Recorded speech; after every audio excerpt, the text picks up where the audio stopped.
Nine-year NBA vet, Eric Strickland. And you're going to go out here as the Big 8 tournament champion. 93.7 The Ticket veteran and Bill Callahan fan club president, Jake Bakoven. I love Billy's team. Coming at you live from the Coppel Chevrolet GMC studios in the heart of Lincoln, America. On air and online at theticketfm.com. This is On the Block with Strick and Bach. Hold up.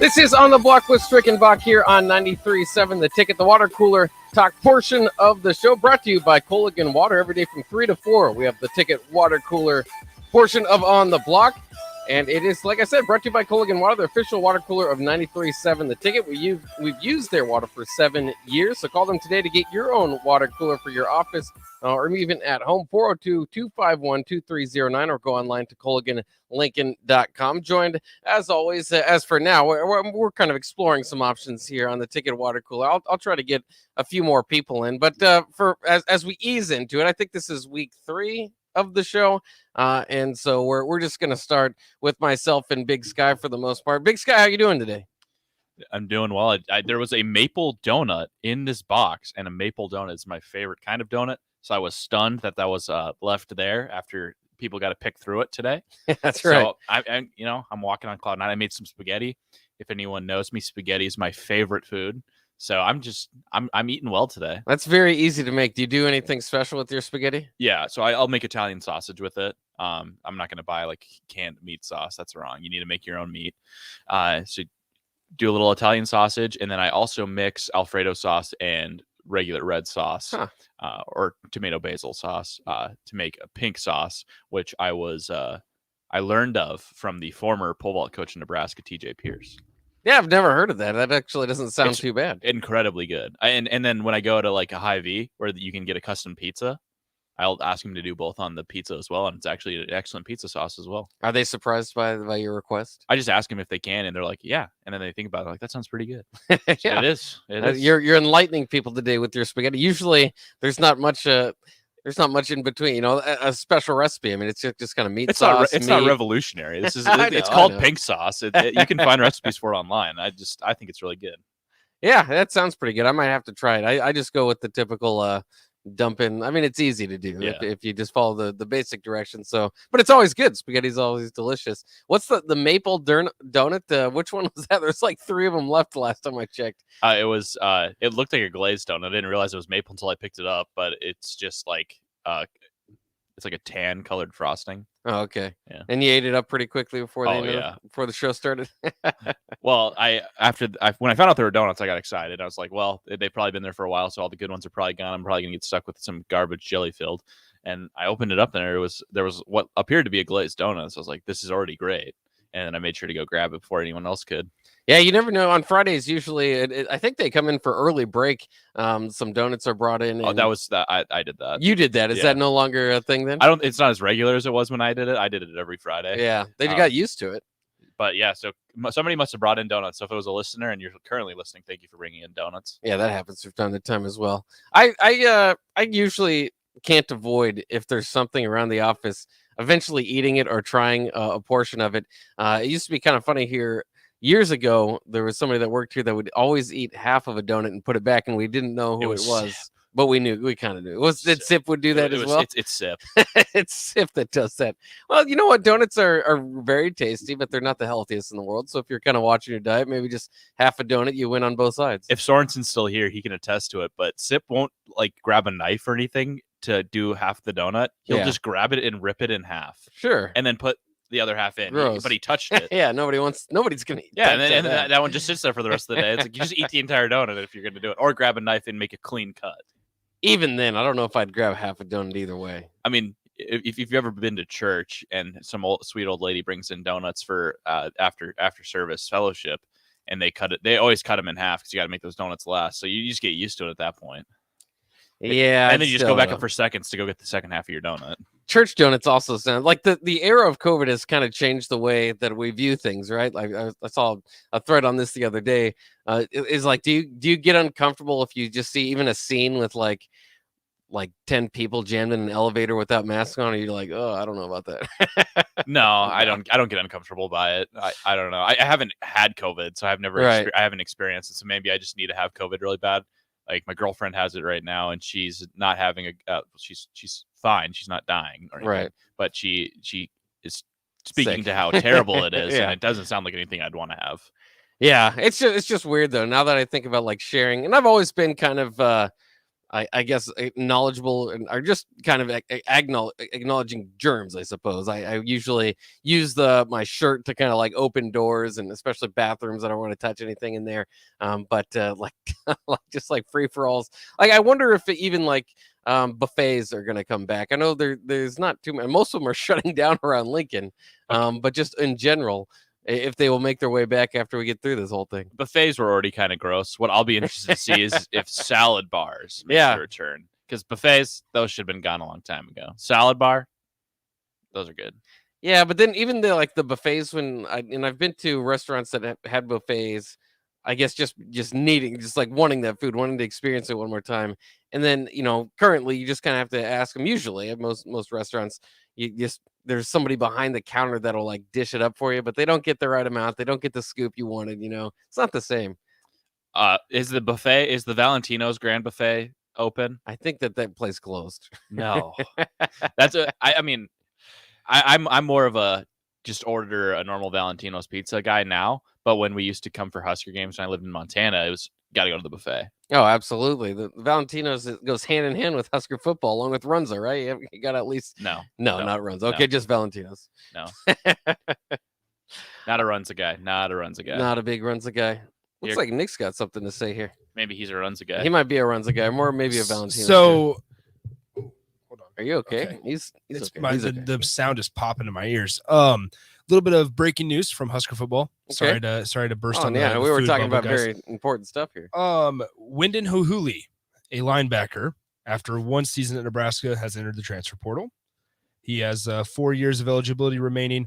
I kind of mentioned this, and I'll get off here. Nebraska had 18 scholarship linebackers, so Yeah. you expected some attrition, and they're now 7 over the limit as of right now. So they have 92 scholarship guys, and they need to have it down by 85 by the start of the season, right? So you can expect some attrition, but Wyndon Hohuli's the Is there some flexibility with that because of the COVID? Because I know the when you're bringing in a class, it's like 25, the typical 25 plus some additional spots just because of all this flux that we're kind of going through. I don't think there is anymore. Not right now. I think they're past that part of the part of having flexibility and stuff with the scholarship numbers. I could be wrong, but either way, I mean, that's still a lot of linebackers to have on scholarship. So you had 9 outside, 9 inside. And so you kind of imagined that there was going to be some attrition.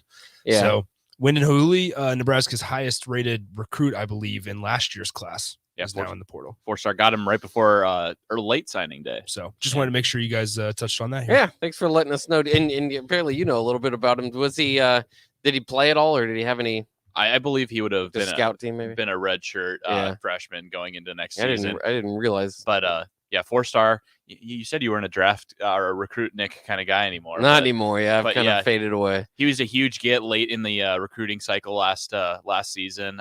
Really helped boost the class rating a little bit. So that's going to be a tough loss. But it continues the trend of Nebraska losing their best recruit in the class in the Scott Frost era. So we should have expected it, honestly. But that's unfortunate. He's a young guy with a lot of eligibility, as Nick mentioned. Not really the guy you want to lose. Yeah, but I mean, like you said, I mean, they're kind of over the number, and you expect this attrition, especially in modern college football, and especially if they're over the scholarship limit. Now, we'll see. A lot of it is, once you get to spring ball, guys kind of figure out where they are positioning themselves, especially with the new staff, might give some of those younger guys or just guys that are kind of been out of rotation new life and new hope, and then they'll go through spring and see what they can go through there. Still, I think you feel pretty good about the linebacker position. Probably the strength of the defense as far as maybe the strength of the team. Maybe wide receivers you could argue as well, but I know Will Honus was another loss this past week, and people were expecting him to kind of fortify some help behind the depth you have there with Luke Reimer and Nick Henrich. But I think you're still pretty solid as long as you have those 4 starters stay. You kind of need those rotation pieces to get in there. So I guess, yeah, if you're a recruiting guy and you had high hopes for him, then maybe this hurts. Otherwise, I don't think this necessarily is going to affect the win-loss column too much, but it is interesting. It's kind of a who's going to be next, right? Because there's a few guys going to leave. Well, yeah, that's the thing. It's not really. It doesn't affect maybe this season, but he would have been a nice piece to have down the road.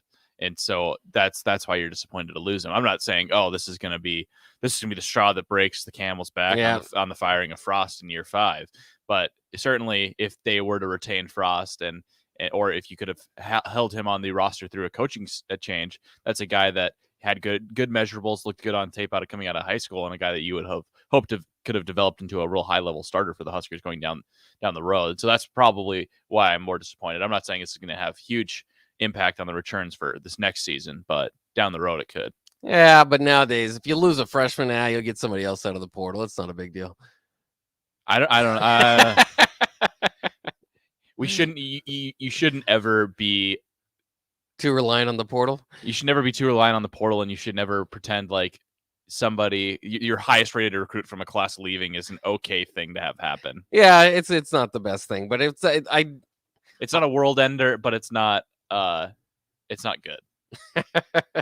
I honestly am, and maybe I'm just not too plugged into the recruiting cycle of past years, but I kind of forgot about him. So I don't know. It just doesn't feel like it's crashing down on me. But like you said, if you're a recruiting guy and you stick to those things, I'm used to 4 stars leaving left and right and not impacting Nebraska. Maybe that's the problem, is that we're just too used to it. Nebraska is actually incredibly proficient at having their number 1 linebacker in a class transfer out, because this is 2 years in a row now. Wyndon Hohuli, in the last class, in the class before that, Keyshawn Green, the linebacker who ran a 4.48 and was going to play a big role on special teams, according to everything the coaches were saying leading up to the COVID season, and then transfers out in August once the Big Ten goes no football. I think he ended up at Florida Atlantic. Yeah, oddly enough. But that's the other thing. A lot of these guys that have transferred out have gone transferred down, and I don't know if that'll be the case again. Well, usually with at least with Green and Henry Gray, they wanted to go closer to home, and it's hard to go to a Florida or a Florida State, because those are schools that recruit at a high level and they fill up their scholarships quickly with talented players.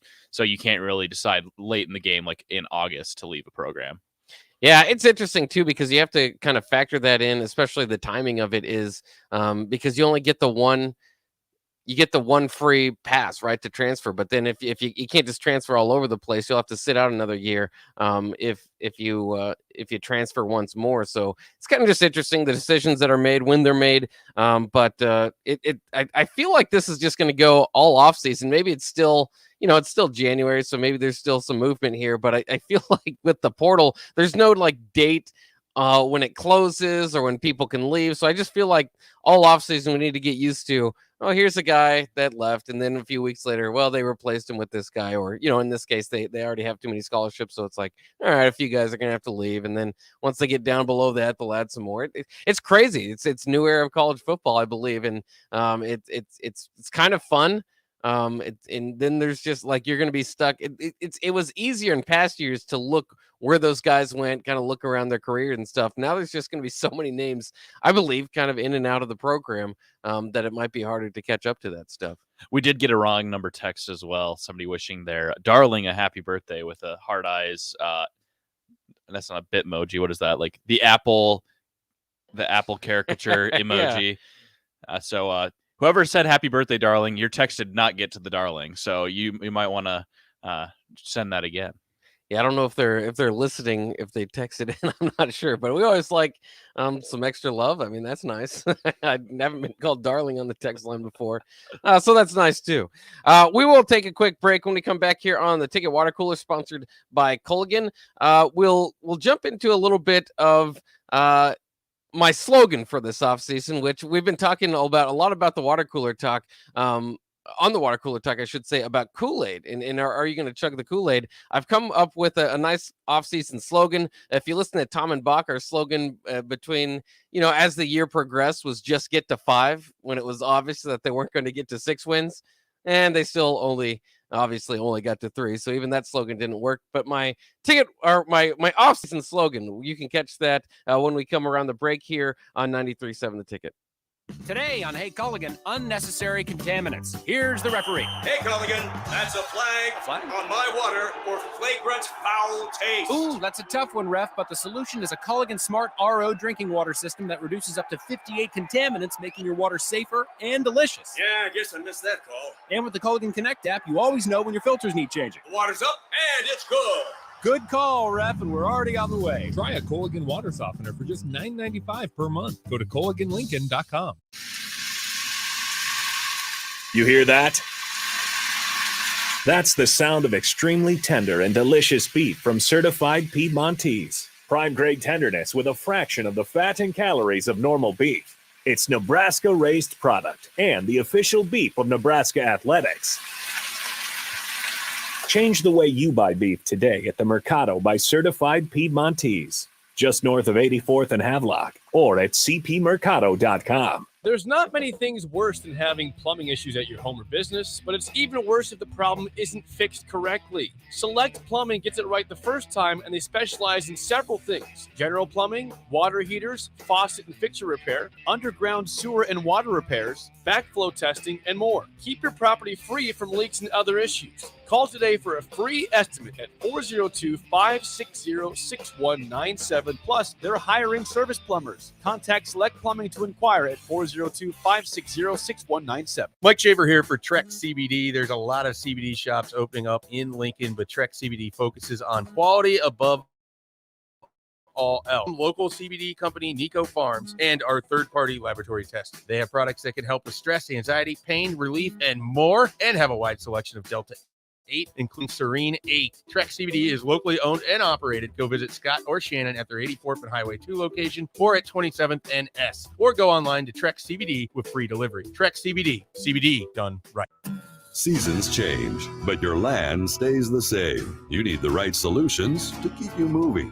That's why you rely on Acres Equipment, your Nebraska-owned premier John Deere dealership. Whether you're harvesting, protecting your crops, feeding the herd, maintaining your lawn, improving your business, or letting off some steam, Acres has what you need to get the job done. Acres Equipment, solutions for every field. You know you want that smoky, tangy, sweet, and spicy sauced and tossed Wingstop, but you just brought a haul of groceries home from the store. It's cool. No one expects you to shop and cook in the same day. So let the flavor experts at Wingstop hook you up with mouth-watering wings, crispy tenders and thighs, fries and sides delivered to your door. You can always cook tomorrow. That's why the fridge was invented. Get it delivered at wingstop.com. Order online now from the new Wingstop, located at 5001 O Street.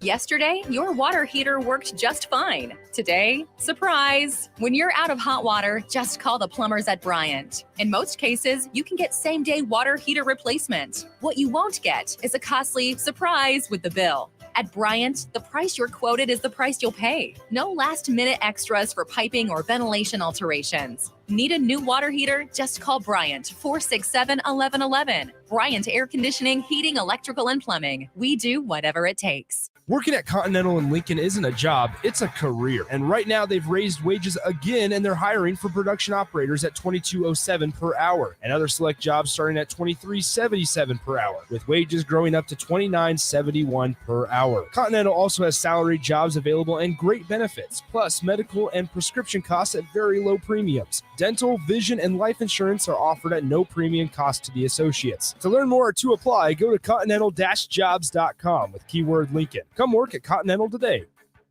I'm Jenny Benson, president of the NSEA, and I'm asking for your help. We know the best learning for our kids happens when they are in classrooms, in person, with their classmates and teachers. To help keep our public schools open for in-person learning, please follow health and safety guidelines from medical experts. Working together, our students continue to learn, grow, and thrive. sponsored by the Nebraska State Education Association, aired by the Nebraska Broadcasters Association and this station. What are you doing, Sip? I thought the chickens could use some more light in their lives. So you're building what exactly? It's a motion-censored switchboard. Duh. Are you sure you know what you're doing? Of course. Ow! God! Ow! Seems like a job for a professional. Just one more wire. Yep, there you go, right there. Don't be like Sip. Call Joe at Ambition Electric for any of your electric needs at 402-217-3415. Back to On the Block with Strick and Bach on 93.7 The Ticket and theticketfm.com.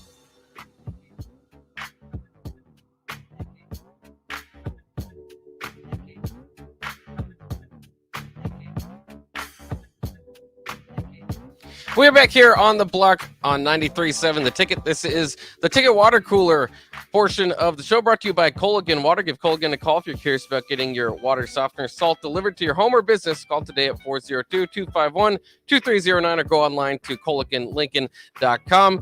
We were just talking about, I guess the news that just happened is that Nebraska has lost one of their better recruits from the last season. They had 3 4 stars, according to Rivals at least, and now one of them is gone.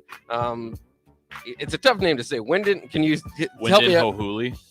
Okay, yes. Just go right through that last name.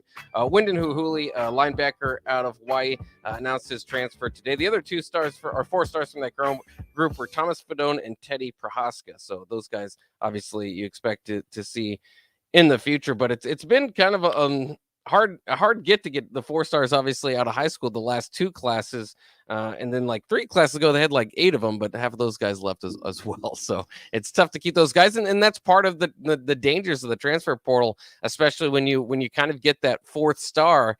You kind of think you're on top of the world, right? You have all these guys going after you in high school, and then we're seeing all these people hit the transfer portal, and how many of them are going to get more offers and get as much love as they wanted to? I mean, and hopefully, he finds a landing spot. A lot of these guys are, but they're, some of it's just not the same as they probably expected, the same amount of love that they're getting in high school. I will also say that, there's a chance that they got here and they weren't as good as a 4-star rating would imply.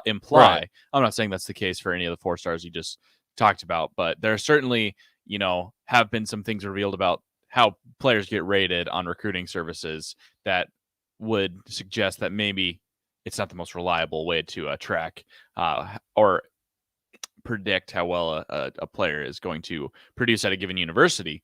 But certainly they have been accurate for the most part, and they are somewhat reliable to the point where, when there's a 5-star like Kayvon Thibodeau, who's the number 1 recruit in the country, goes to Oregon, and he's going to be the number 1 pick this year, or number 2 pick, depending on what the Jags decide to do there. So, it's unfortunate, and I do follow recruiting fairly closely, and so every time a former 4-star transfers out, it's a tough pill to swallow, because you remember that guy announcing that he was committing to Nebraska, and you think it's going to be a program changer.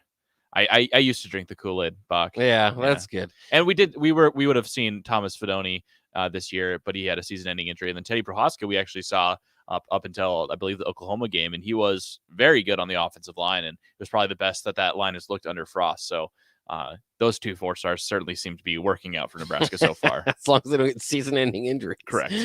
But that's what's happened so far. Some of it seems like there's kind of this bad luck around the program too. And I remember Frost saying that and people going off on him, as well as they should, because I don't think the coach should be the one to say that. But it is also true at times. It's just the ball doesn't bounce the right way. That can maybe make up, a game or 2 here and then over the tenure. But obviously 15 and 29 or whatever his record is overall. That's more than just luck, I think. I told you to avoid those numbers, Bach. Oh, those numbers are tough to when we're talking about Kool-Aid. But we do. This is, I think that I'm going to have to lead the Kool-Aid from this station. I suppose Connor Happer used to be the Kool-Aid guy. I'm kind of changing my persona, because I used to be the one that would poke holes at everybody predicting 8 and 9 wins. And now I think at 3 and 9, I don't know how much I can poke holes at whatever. I think it's time to just improve, get better. And so I was actually able to catch up to Rihanna and ask her, what do you do when you can't quite buy into the hype or have you kind of have trouble drinking the Kool-Aid? Pretend. Fake it? Yeah. I mean, why not? It's either that or cry myself to sleep. Who wants to do that? Yeah, so Rihanna's just going to pretend and drink the Kool-Aid and go forward with believing the Husker football program's heading in the right direction. You really had me questioning. I thought there was a person who used to work here called Rihanna. So I was like waiting for you to read some statement or something. No, I'm just going to try to blend in some TikTok trends here and now and see if people notice. I didn't catch up to Rihanna. That's a TikTok interview. I figured he didn't know the leading female artist in terms of records sold. So yeah, no, I don't know if it's true or not. When she first bursted out, you could do this with anybody. You try to be like Facebook friends. This was before like social media was too popular. It was like 2006 or 8 or something like that. And my friend's little sister was able to, I think, like friend request her on Facebook and actually got a response. But I don't know. I don't know if that was actually her. But this was way before she blew up. So it possibly could have been. But I'll never know if that's true. And I just don't think I'll ever be able to talk to Rihanna, unfortunately. As the driver of the Ticket water cooler, we should be concerned that you're also the one that's hottest on the Kool-Aid. You could poison the tank. I just don't know how bad it can get, though. I mean, maybe the worst that happens is that you're kind of excited for your football team. Isn't that how it's supposed to be? You want to dread all off season? And again, like as much Kool-Aid as I can try to pump into people. 3-9. So if they end up not being very good, what did you expect? What do you want me to do? That's not my fault. I don't exist with a cloud over me the entire off season. I just don't live through the entire off season with a unrealistic optimism and excitement. I'm excited for the next football season, and I want to see the Huskers play. I love watching the Huskers play. It's just I'm not overly optimistic. Well, just join me in being, and this isn't going to be the show motto, cautiously optimistic. Cautiously optimistic sounds like the best way look to what go. You were cautiously optimistic, and look what's happened to you. I've turned. I didn't used to be optimistic. The Kool-Aid comes for us all, Bach. There is one thing. I mean, and we'll talk about this later too. Once Strick comes in, is that, and we talked a little bit about it yesterday. Is that the spring game and just the spring is going to be quite a bit of fun because there's so many new parts. I mean, just everything's open, right? I mean, so many new coaches that's going to kind of leave it open. We already heard from the wide receiver coach that any depth chart is written in sand. So, it's starting over. Anybody who's kind of worked to their spot that they're on now, it's starting over. So it's just saying open competition at so many spots. And then additionally, 16 new guys coming in, prominent guys for the most part, guys that you reach to the portal for and expect to immediately impact this team. And then, of course, the biggest one is the open quarterback competition, which we can assume Casey Thompson's going to be the guy to get it. But I would think in the same light, if you run through the drills and you go, gosh, that other guy kind of looks like he's got a handle on it. Maybe you go with him. You don't go with the promise. That obviously people would point back to Sam Keller, who was just kind of handed the job. A lot of the teammates thought Joe Gantz was better, kind of earned it in camp, but Sam Keller was the promise guy. Of course, had started at Arizona State, already had some experience at a high level, and was even the scout team player of the year that he had to sit out. Back then when he transferred, he had to sit out a year.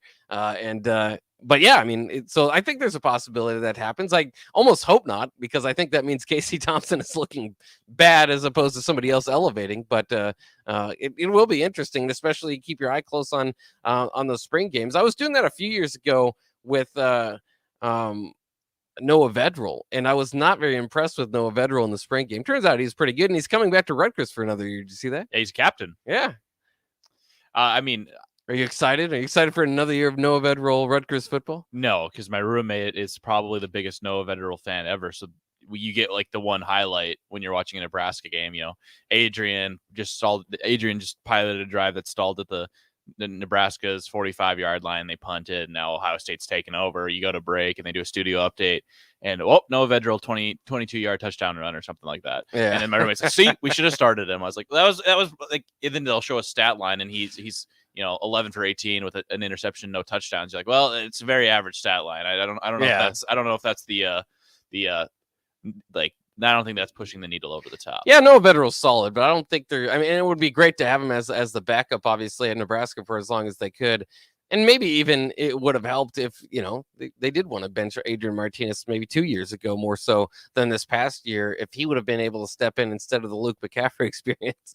But overall, I don't think that you're winning or losing too many different games there. I think Adrian probably gives you better statistics overall. Noah might be more safe, but and maybe that could have been used in certain games, but yeah, he didn't blow it up at Rutgers. He did good enough to return as a starter again. I think a Noah Vedral versus Adrian Martinez discussion is kind of like, would you rather have a higher floor or a lower ceiling, or a higher ceiling and lower floor?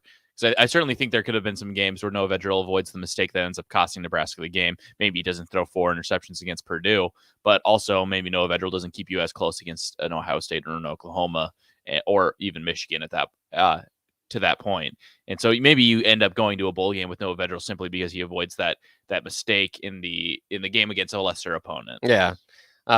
Maybe he doesn't throw 4 interceptions against Purdue or something like that, and that might have been ultimately right. When we look back at it, it's like I don't think it would have made much of a difference. But you're right. I mean, and small differences could have made a big difference this past year. You might not feel as good about the program, but when you go 3-9, it's hard to be like, well. And I like the discussion, like how much does Adrian mean to the team?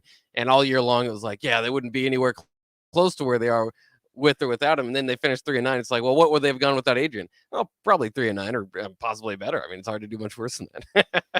Yeah, and that's what makes it very difficult to defend Adrian as somebody who thinks very highly of him and does think that he is a talented football player. Oh yeah, we all saw it. Penchant for mistakes in the worst moment. And so there's nothing he could have done to stop a punt return, a clutch punt return against Michigan State. That wasn't an Adrian thing. An Adrian thing was he did throw an interception afterwards in that game. Calm down, Buck. It was the punt return that did it. Well, the interception really sealed Throws it. 4 interceptions against Purdue, has the fumble against Michigan. Maybe those were things that Noah Vedral avoids, but I don't know if it would have been a drastic difference in the season. The one thing that Nebraska, an anti-Adrian person could say is, Nebraska's season hinged on 17 plays. There's a YouTube video that is titled "The 17 Plays That Made Nebraska's Season," that. And so maybe Noah Vedral handles those 17 plays differently, but who's to say he handles the hundreds of others the exact same way to get to the exact I same don't see him situation. running for 75 yards for a touchdown, and Adrian did that a few times. So Adrian is certainly a good player, and I can't wait to see what he does at Kansas State. But it just got to the point where the hope had kind of fallen out. And so I'm glad that they both decided to split ways. But I mean, it really was like, I started, like, you started to think about different, like, okay, we know third down running backs. Should we have like a fourth quarter quarterback or like a, red zone quarterback or a different, maybe go into the Wildcat there because it was so inefficient. A lot of that too was just not having a reliable field goal kicker. That's buried them 2 years now under the Frost era, where even get to like the 25-yard line, you're still, we better go for it. There's no or they would still trot their kicker out there and just miss it and have no shot to make it. But I think that's part of the discussion is how bad the kicking game has been, because it does kind of take it out of play. When you get down into that area of the field where maybe Frost goes forward on a fourth down and there's they don't get there, they turn the ball over where they could have 3 points, because there were a couple of games where they had good drives, and if they had a reliable Alex Henry type field goal kicker, it could have changed the game. I can't wait to just reminisce about this 3-9 team and what could have went different all year long. I think a lot of it is when once they switched, obviously made the decision at 3-7 to make all those coaching changes. The hope is to start to turn over the new page, right? Look toward the future, but it's a long off season. We got a lot of radio to fill, so there's going to be a lot of looking back for us as well. And it's still like the further away we get from it, the more I'm convinced that was a pretty good team. That would just not beat anybody. And that's what made it difficult, is because when you talk about that, you kind of get into, okay, well, if they're a good team, would they have beaten North Carolina?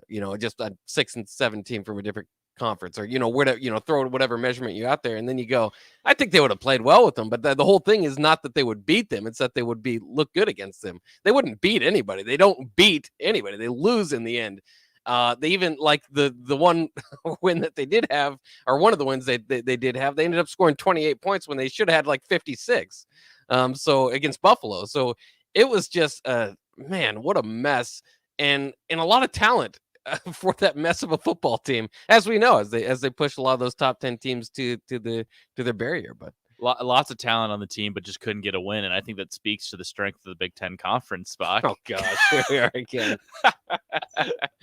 Yeah, you just played it right into my hand. How about Northwestern? Was there a lot of Hey, you can't take the worst team in the conference and use that as the example. All right, you can't take the worst. You can't take the worst. You can't take the best. You got to take the middle. Well, how about the fact that there was only one Big Ten West team that the end of the season? Hey, that speaks to the strength of the conference. They're eating each other alive. They're all so talented that the games are just so close, no one can dominate. You'd have to give a shout out. Purdue didn't get to the top 25 in the end, but a 9-win season, that's a pretty big deal. Well, that's the exact thing. You can't tell me that a 9-win SEC team with 2 top 5 victories would not end the season ranked. That team would be like 14 or higher. Yeah. But Purdue, especially if it's Auburn. Auburn always does that. Exactly. But Purdue, because it's Purdue, they're not ranked because it took them both of those wins to get to the top 25. And then the moment they lose a game after that, it's like, okay, they're done. Their time is done. But you know, on Ole Miss and Auburn, they get those 2 top 5 victories. They're a top 10 team suddenly as a 2-loss team. Then they lose a game, they fall to like 14, and then they just went out for the rest of the season, and they hover around 14 to 10. The SEC gets every break in the poll. It does, because it ultimately wins national championships. So when you watch the, and it has the most NFL draft picks, all the All-Americans, all that sort of stuff. I forgot Ole Miss, Mississippi State were just running the NCAA. I forgot Tennessee was just, powerhouse. South Carolina, powerhouse. Vanderbilt, powerhouse. I forgot, Bach. Sorry. Do I have to go through the Big Ten to do that as well? There's only a few top brand names in every conference. But again, 3 out of the last 3 years, 3 different SEC teams have won national championships. I don't know how you're an SEC denier at this point. One of them won a national championship each of those years. Okay, not the other 13. Yeah, but that's so you can't just give the championship to the other 13 teams in the conference. If you do SEC or the field, who's won national titles the last 3 years? It's the SEC 3 times, not just the Big Ten. The rest of the nation doesn't have one. So every year they've had the best team in college football. Let's talk about the other 13 in the conference, okay? Okay. And one of those years, Big Ten got left out of the college football playoff. Ohio State, number 5. Okay, maybe they get in the playoff, win a national championship. It's that SEC bias. It's the politics of the poll that's keeping the SEC afloat. It's all a mirage, Bach. The tinfoil hat can come down from the ceiling and go on right on top of my head right now. I don't care. The SEC gets every break. They're like the Tom Brady of the NCAA. I don't even know what that means. Tom Brady led the league in passing yards. Well, he admitted that he gets breaks from the refs and he can abuse officials like other players can. That's what I mean by that. Okay. Well, they're both just incredibly great and the best in their sport, but they also get a little breaks. I do agree with that, yeah. Tom Brady is not the best quarterback in the NFL right now. He led the nation. Just like the SEC is not the best I keep conference. saying nation. He led the league in passing yards. Yeah, who's winning the MVP, though? Yeah, we'll see who wins the NFC. Who is AP All-Pro first team? Have fun with your Aaron NFC Rodgers. Championship loss. Whoa! Didn't realize you were a Bears fan. We'll see that coming around the corner. We'll take a quick break. When we come back, we will talk about the NFL playoffs a bit. The top names we're looking forward to seeing this weekend. That's coming up next year on the Ticket Water Cooler, brought to you by Culligan Water on 93.7 The Ticket.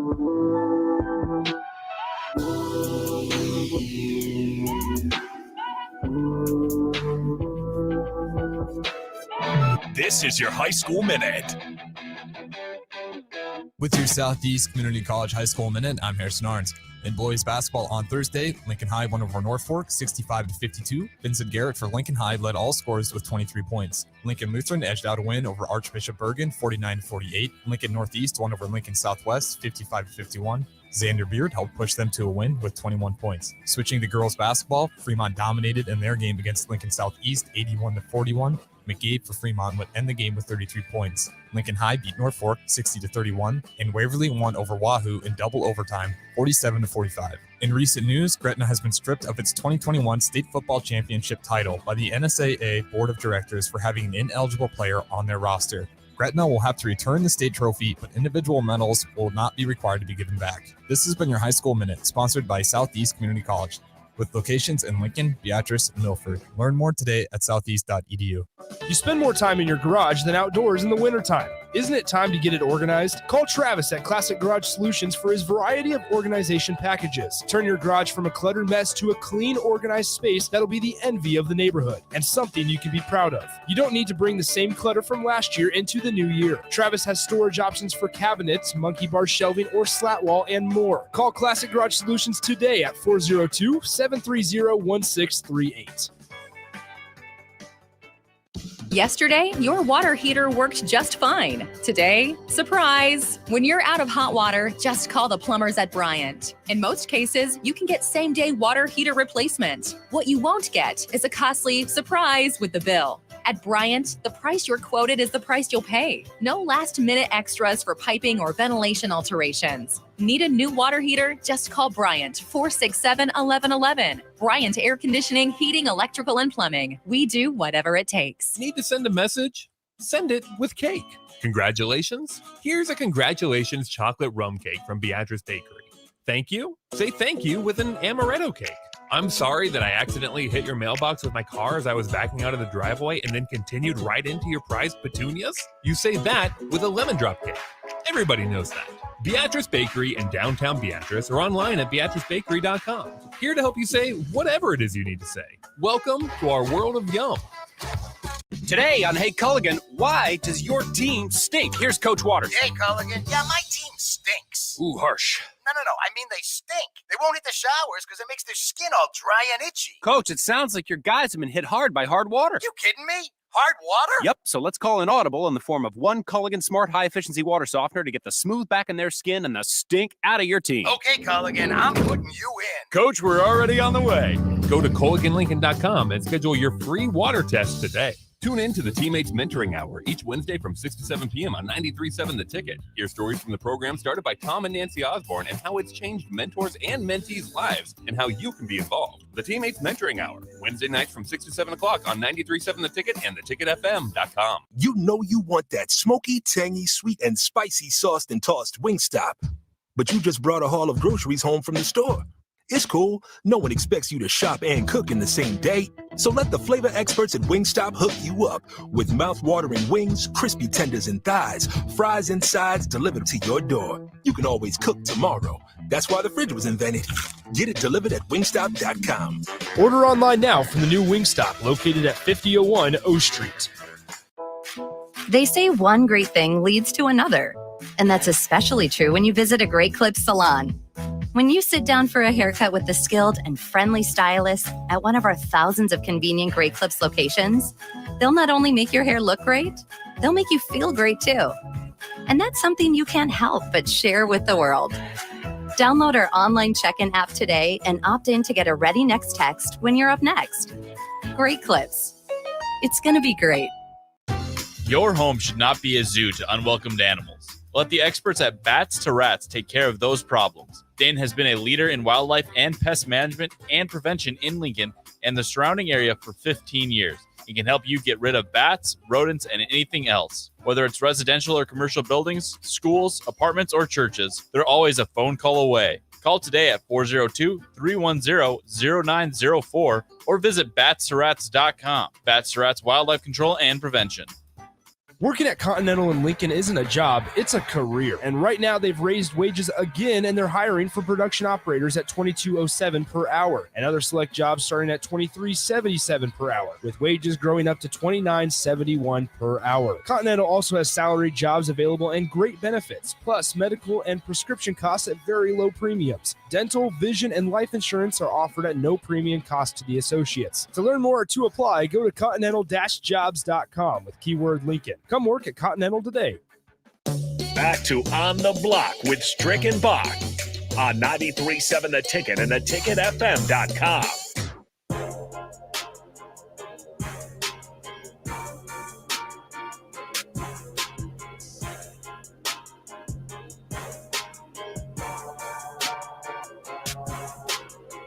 This is the Ticket Water Cooler brought to you by Colligan Water right here on the block on 93.7. The Ticket, myself, and Big Sky rounding out the hour and patiently awaiting the presence of Eric Strickland, the longtime NBA vet and Husker Hall of Famer on the hardwood. So we will see what he has to bring today. We've got plenty of stuff to run down. Of course, the NFL playoffs. We'll get his opinions on those. Before we get out of those here, I wanted to get the opinions of Big Sky as well and bring up some of the names that we're looking forward to seeing the most. I did want to bring this up too. There's a couple things that I've seen just scrolling through my timeline. One being Oregon running back Travis Dye is off to USC. He was one of the bigger names now left in the portal. I think he just joined it a few weeks ago, but it'll be interesting to see how many kind of proven players want to go out to USC. It's certainly going to be a hot landing spot with Lincoln Riley out there. We'll see if Caleb Williams follows him out there. That's still kind of the big domino left to fall out of the transfer portal. And it was very hot for a while there. Now it's just I guess time passes long enough. We're all just kind of waiting to see where Caleb Williams goes. But there's going to be a lot of really good quarterbacks, as I was bringing up the other day. Bryce Young, CJ Stroud. You can kind of go on down the line. Caleb Williams, a lot of returning quarterbacks that we know this offseason, which will lead us from maybe overhyping Sam Howell again or among those names as we go into this next college football season. There's guys we know, so we don't have to reach. Well, I think it was Spencer Rattler that got the hype. Oh, yeah, that's true. He was like the Heisman favorite going into the season. He gets benched before they play the 6th game. So, I think that it'll be interesting to see where Caleb Williams ends up. Latest in the rumor mill is that his father is brokering a deal. They're in negotiations. Oh, I bet they are. With a Oklahoma booster on a multi-million-dollar deal that will return Caleb Williams to Oklahoma. And if you're Dylan Gabriel, how irritated would you be if that happened? Yeah. You've already transferred to UCLA, then transferred to Oklahoma, and now you're locked in at Oklahoma for this semester at least. You burned your one-time transfer to go to Oklahoma, and then they're just going to bring the guy back. Yeah, and obviously they were going after Chuba Purdy as well. And I think there was another name that I saw out there that I don't know. It's kind of weird. Dylan Gabriel's kind of just in a weird position where I think Oklahoma's looking for competition regardless. I think Casey Thompson was, I believe Casey Thompson was also considering Oklahoma. Yeah. Yeah, so I don't know, or maybe they just don't trust Dylan Gabriel, which would be fair enough because he's kind of been jumping all over where he wants to go as well. So. Well, struggled with injury at UCF, but was a very talented group of 5 quarterbacks. So I don't think you need to. If Dylan Gabriel is your quarterback going into week 1 next year as a Sooners fan, I don't think you need to be concerned until he proves that there should be concern. I think he's an upgrade over whatever Spencer Rattler was last year. Definitely a downgrade from Caleb Williams, but not a massive downgrade. He was in the Heisman voting his freshman year. I don't think he got like 10th, but still very talented quarterback. Yeah, I'm excited to see him play at the Power 5 level and see kind of how that changes. Of course, just kind of injury riddled career to a degree. So that's always something you kind of worry about. And maybe that's why Oklahoma wants a backup plan just in case. Or, the best plan is Caleb Williams. So, and that's what I figured too with this portal is that they were going eventually, we're not going to see all the money that people get. Sometimes it's given in different ways. But I feel like Caleb Williams is a big enough name kind of in this first go round of the transfer portal to maybe get the double up the Quinn Ewers money, right? Is the $1 million that Quinn Ewers got to go to Ohio State. He's off. If you missed Tate Martell, who used to be the next golden arm, ended up retiring from football altogether. So those things don't always turn out. But I think, with Caleb Williams, obviously it's way different from Quinn Ewers, who is just a guy fresh out of high school, hasn't taken D1 snap. Caleb Williams is, if he would have played the first half of the season, he might be the Heisman winner. I mean, he'd be right up there. So very proven. And so I'm assuming wherever he lands, and maybe that's what's taking so long, is every day the offers get bigger from around the country, and you just go, well, yeah, we'll wait another day and see what people tell us tomorrow. Yeah, I feel like he's just trying to wait it out for the biggest offer possible, and then when they think that there's no getting bigger than XYZ offer, they'll go with it. But I believe I saw Eastern Michigan. They had a donor that backed up the Brinks truck to Caleb Williams and said, "We'll give you 1.4 to be a EMU Eagle." And I don't think he was looking to go to Ypsilanti. Yeah, didn't quite get it. Didn't quite work, but good for them. At least they know when to bring the money out. Yeah, where's the Nebraska donor with that kind of money? That's what I'm asking. Let's get Caleb Williams in the Scarlet and Cream. Well, we still got to convince Warren Buffett. That's been the problem for years. Is Warren Buffett could easily help out quite a bit, but he's never been too interested in helping out the program. Well, isn't he a J-sker? I don't know. I'm not sure where his allegiances lie. I just know he doesn't seem to be too much of a Husker football guy. Maybe he's just not a sports guy. Yeah, he might not be. I know Ndamukong Suh kind of made a little friendship with him. And Ndamukong Suh now tweets out tips on wealth and stuff. Maybe we could get Ndamukong Suh as a booster. Well, he already did give enough money for the strength or the workout room, I should say. Now they're building a new one, and I'm kind of upset. I hope that they still call it the Ndamukong Suh weight room because he didn't wait too long for that. He got his money, his rookie deal, and he said, yeah, you can have a bunch of it for your weight room. So we got to continue that. And he's one of the most notable names, obviously, for Nebraska over the last 20 years. Well, I will say that weight room was built for a specific roster size in mind. And then our current coach came in and decided that that roster size would be, not ideal. And we're going to expand the walk-on program to get a bigger roster. And that's why we needed the new facility. So it's understandable because if you have, I think that at one point they said they had 4 different groups going into the weight room, I guess, scheduled. That's not really what you want as a football team. You kind of want everybody in there at the same time, or offense at one time, defense at one time, not splitting the team into 4 quarters and having a workout. Maybe. I'm not sure. I would have to ask somebody that. I don't know how often a whole team would work out together. You could do that. Well, they also said that they had guys who weren't able to dress out in the football locker room. They had to go to a different locker room. Yeah, that's not good. But that's just expanding the walk-on program. That's mostly the walk-ons, right? Right, but you want everyone on. If you're on the football team, you need to be treated like you're on the football team. Well, hopefully, yeah. And this obviously this new addition is going to be hopefully state of the art for a few years at least, right? You would hope. I'm really glad that they decided to do that because I got really tired of hearing about Northwestern's new facility right on the water. Oh yeah, it's beautiful. Every time we played Northwestern, it's like, hey, check out their sick facility, and then they would talk about how Nebraska's got garbage facilities. And it's like, all right. Yeah, they have a nice facility in an awful home field. Yeah, it's who wants to go and be a forgotten college team in Chicago when you could go be the only team in the state at Nebraska with basically equivalent facilities. The battle for NU continues. I also saw Nebraska, or a couple guys tweeting this out, that Travis Fisher has signed through the 2023 season as well. He did not get a raise as a few of the other guys did, but that means all of Nebraska's on-field assistants are signed through the 2023 season, and that's where it ends. So I guess that's the projected end date, or at least as far as they want to have some dead money sitting out there, which is smart. Again, obviously we all can kind of see the writing on the wall. What this upcoming year has to pay off. If it doesn't, they're going to owe a little bit of money for the next season for all these contracts, but that's to be expected. Sammy Kuhn said that's $5.15 million this season for the 10 assistants, which by his calculation is the highest paid Nebraska assistant coaching staff ever. Good news because it's just a new year. That should change every year. Obviously, as we know, inflation and all the stuff moving up. You don't want to be paying them, 2005 fees. That's what I was going to say. Are we impressed that this is the highest paid coaching staff, or shouldn't it be expected that each subsequent staff is the highest paid staff? Maybe because they paid a little too much for the head man because he was a hot name when he was brought on.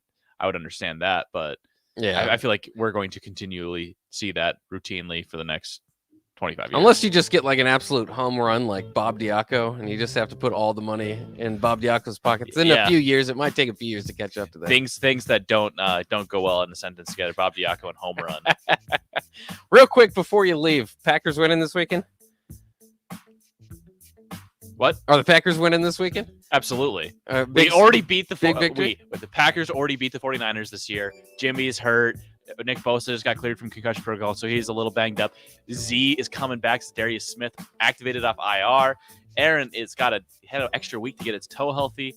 Packed by two scores. 2 scores. It's going to be 31-17. Book it. Oh, I like the prediction. I hope it doesn't pay off because I want to see you sad on Monday. No, I don't really care. But I do want them to lose in the NFC Championship game because that's my prediction every year for the Packers. That'll wrap it up for this segment. Brought to you by Colligan's Water, the Ticket Water Cooler. Brought to you by Colligan Water. Coming up next is Eric Strickland is joining me on the block.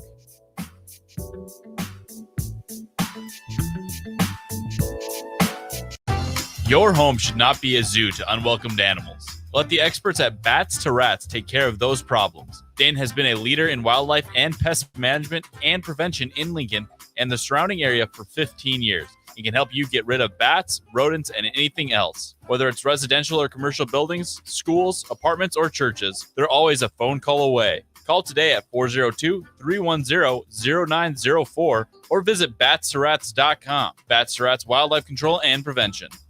You can search online for hours to find the best electricians in Lincoln and the surrounding area, but I'll save you time. High Electric has been serving their customers for 30 years for both residential and commercial properties. They're experts in everything electrical, from remodeling to new additions, hot tub installations, electric vehicle chargers or EV chargers, lighting, ceiling fans, and more. High Electric takes jobs from Beatrice to Omaha and all towns, big or small, in between. Call them today at 402-466-6606 or learn more at highelectric.com.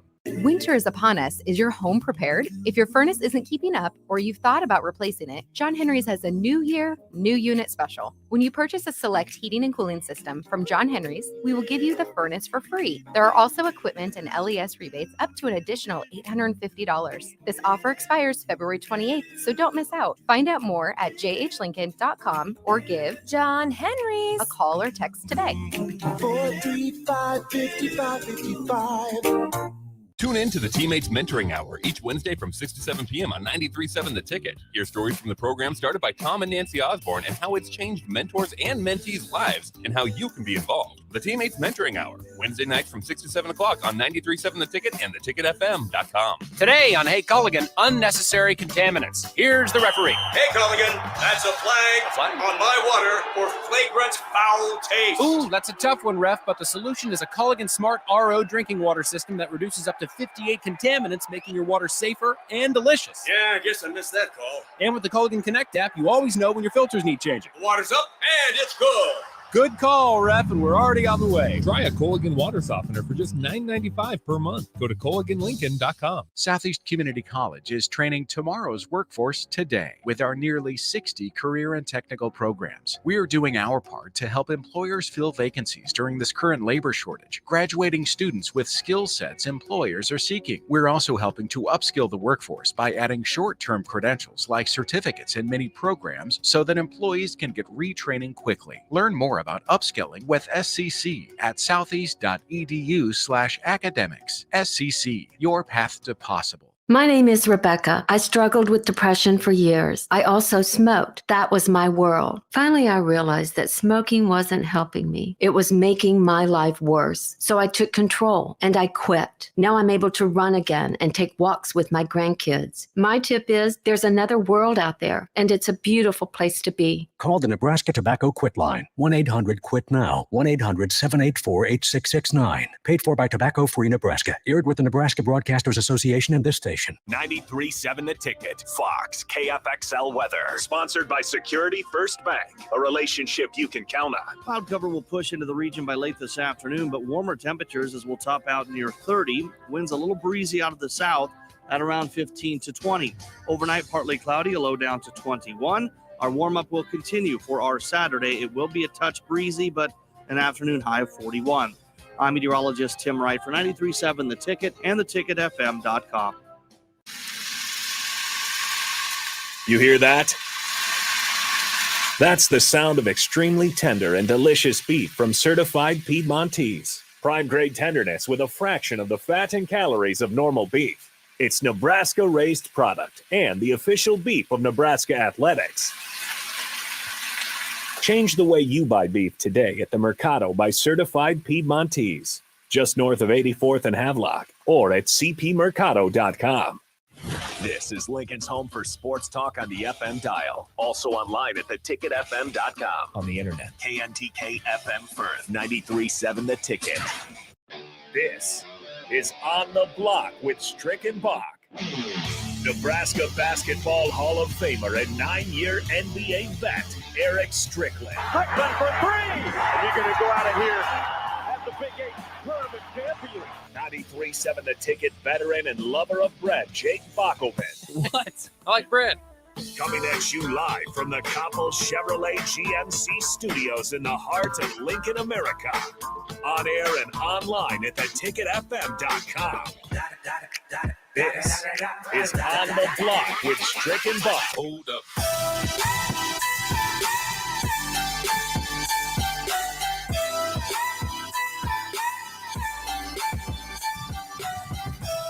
This is On the Block here on 93.7 The Ticket and theticketfm.com. I am Jake Bachman, joined by Eric Strickland. Of course, Strick, longtime NBA vet, and of course, Husker Hall of Famer as well. Strick, how you doing today? Wonderful today. Looking forward to this wonderful weekend of NFL playoff divisional round football. Yeah, that's exciting. Be a great weekend. Yeah, we'll run through that too. Unfortunately, if you've been in a closet, I suppose the last couple of days or under a rock, is that Nebraska basketball's game against Ohio State has been postponed for this weekend, so there won't be Nebraska basketball. A chance that that the Wednesday or Tuesday game, I believe, with Wisconsin might be canceled or postponed, I should say, as well. Of course, if they've made the ruling in the Big Ten now, if these games do get canceled or postponed, they'll be postponed first, and then they'll try to reschedule those games. If they ended up getting canceled, it won't count as a loss for the team with the COVID issue, which is Nebraska. So that at least is good news. Have you been paying attention? Today was kind of an interesting press conference where I guess Kobe Webster had to come up and maybe clear up some words that he had said or some concerns he had about practice and maybe not keeping players accountable with the way that they do practice. Seems to be everything's cleared up now. Hoiberg spoke about it. Webster kind of spoke about it as well. You see that being too much a distraction, especially with these games that they have off or these dates that they have off and the games being postponed for now. Well, I don't think so. I mean, I think sometimes it's good for on the team leadership individual to say something that brings light to the scope of whatever it is that they're having problems with or need to address or do better. I mean, a lot of people, we talked about the time when we were playing and we were having tremendous adversity, and I think we were going to have a practice one day, and there were some guys that were upset, and there were some guys that felt a certain kind of way, maybe about the coaching or whatever the case may be. But it caused us to go on a tremendous losing streak, and a lot of that infighting, and just you could tell because we weren't playing to our abilities, and we ended up having a meeting, and we all met. We looked at each other face to face, and I basically was like, listen, whatever we say right now, say it, get it out, put it all on the table. We looked each other in the face and said, whatever said is going to be right here, dealt with, addressed. And after this point, it's a wrap. And so we ended up doing, fairly well the rest of the season, but it led us to go on that run to win the NIT. So sometimes, I would say the way to do it may not be good to do it and address it in the media. I've had media situations in Dallas, and a media guy took some of my words out of context. It got back to Coach Nelson.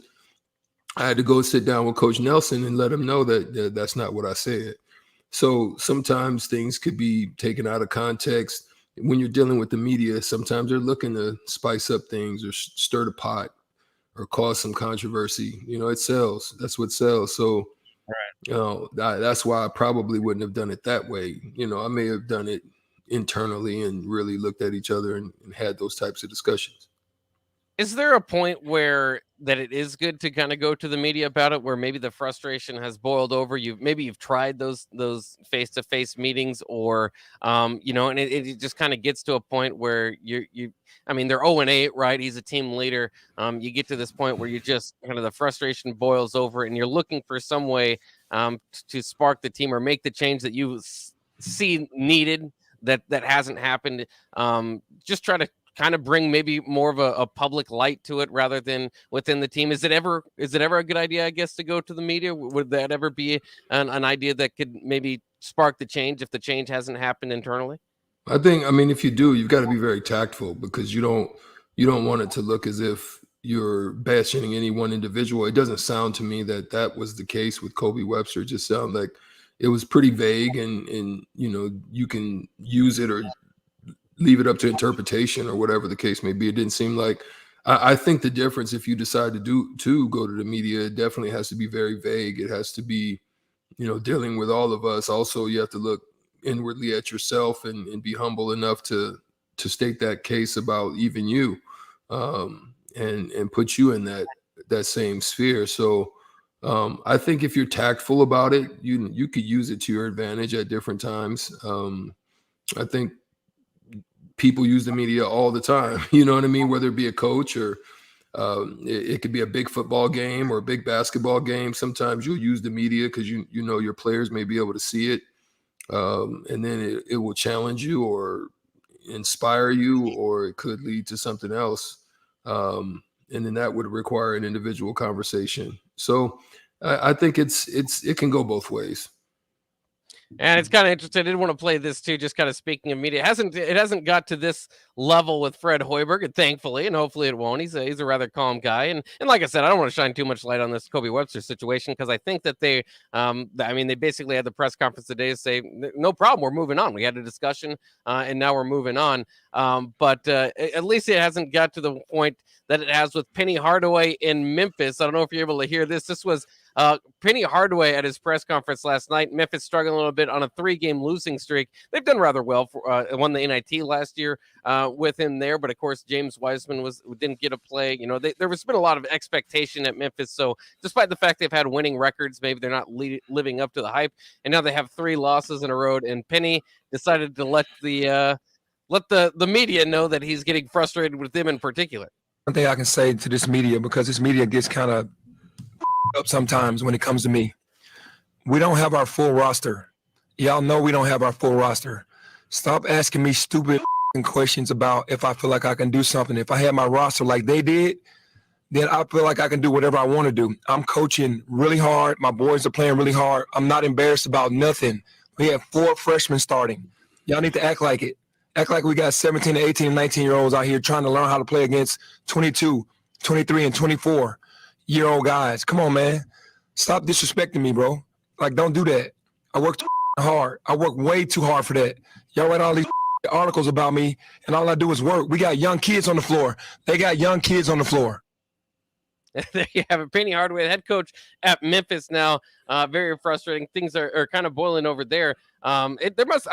Just from the outside, there must be a lot of expectation there for that Memphis basketball program. I know it's year 4 for them, and he was a former player there and a big hire there. But I'm just glad sometimes, maybe it's kind of odd to say this, but whether it's Tim Miles or Fred Hoiberg, when we've gone into those press conference settings, there's always not as nasty of a feel that could potentially be there. But I mean, you've played in New York, you've played in places where the media isn't necessarily is kind of, like you said, maybe looking to take things out of context or poke the bear. What did you make of Penny Hardaway in that situation? I mean, I think the NBA competitor professional side of him came out, and sometimes, like you say, you can only be poked so long before you're gonna pop or you're gonna snap. And I don't think he snapped. I think he was just very passionate about what he's trying to accomplish and what he's doing and how hard they're working. I think there is some correctness to that. I think sometimes also that part of it does get lost in it, in that these are young kids, Imani Bates and Jalen Duren. Although they're among the top recruits of the 2022 class, and Memphis has an expectation. They haven't lived up to that expectation, and so because of that, you can tend to ride them a little bit. And it would be no different than if Nick Saban had a 3-10 season with the top recruiting classes that he get, right? He would be getting it too. And so I think that's part of it. He's right to a point. I mean, some of these kids, and I think that goes back to what we've talked about in the past, is just how the AAU system, the recruiting system, is set up, right? It's different when you're playing that open, free flow style, and then now you've got to be able to operate within a system, within a structure of play. And some guys have trouble transitioning into that, and they've been so used to it. And then if things don't go right and don't go, if you're not hitting those shots, you're gonna feel it. And that's why it's important within the structure of the system. You gotta be efficient, and you've got to work on those things and those parts of your game that is within the flow of the system. And if you do that, you probably will be successful, because you'll be taking good shots. You'll be taking shots that you can make. And I just think that with Emoni Bates, he has just such a desire and passion to live up to the name, the hype, the status of what he's coming in with. And sometimes when you put that pressure on you, it doesn't work. I mean, that's not necessarily the case with Jalen. He's playing pretty good. Right now they're missing, like you said, some players. They're also missing DeAndre Williams as well. So who's their top scorer? So, I mean, there's some things there. Boiling over, I think. Yeah, I mean, they can get it turned around, but we'll have to see how it plays out. Sometimes adversity will bring you together, and hopefully that's the case for them. Yeah, and it's these things happen, whether it's the Webster situation or the Penny Hardaway situation. We see this every year, I think, with Bill Self when they have an early season loss, and he'll tell them they're the worst team he's ever coached or been a part of. And by the end of the season, they're rolling out well. So some of it's like even strategic from coaches, how they're going to kind of try to get the most out of their team, obviously. So it's just kind of interesting college basketball as well. As long as we're on the topic, I'll continue with that. I know I sent you a pre rundown as I do every day. Send a pre rundown to Strick for the show, and then sometimes just news hits and you get a conversation rolling. So I did want to get to Indiana's big win too last night over Purdue. It was huge. Coach Woodson obviously just got his big road win against Nebraska. It was his first Big Ten road win, and then knocks off Purdue. Purdue, we've talked about, I mean, how good they are. I guess which way do you see this? Do you see this more as Purdue? I mean, they have 3 Big Ten losses now, and they're ranked in the top 5. Obviously a great team, but you just kind of wonder what's going on there, I suppose, when they're playing in the Big Ten. And then on the other hand, is this huge for Coach Woodson? Obviously, Indiana has had, they're kind of comparable to Nebraska football to a degree, because they're a historic franchise or team over the years that have had to go through a bunch of different coaches to try to find that right guy. I guess the frustration there, if you're a Nebraska fan, is Coach Woodson, and again, Indiana and Nebraska, very different situation, is that Coach Woodson steps in at 1 year, of course, former NBA coach, steps in and already has Indiana with that program defining win, where Nebraska is in the 3rd year seeking just a win in general. Well, I think there's some things to point out as to how they got it done, right? They got it done, other than the way that they shot that night against Purdue. I mean, and the win against Minnesota that they had. I mean, they've been trying to hit shots. They've been trying to make shots. And I think their point guards have been very off. Xavier Johnson and Rob Finney, they've struggled. They've struggled with shooting and scoring, So Johnson entered the game shooting at 41% from the floor. Finney was significantly worse at 28%, where guys in the Big Ten were literally not guarding them at times, right? And so in the first half of this particular game, you have Finney, who, his first 6 shots, including 3 threes and some nice layups with some tricks in his bag. He hit some shots and ended the first half with 17 points. That's something that's, has been needed for them. And then Johnson went nuts and had some steady play, hitting 2 of 4 from 3.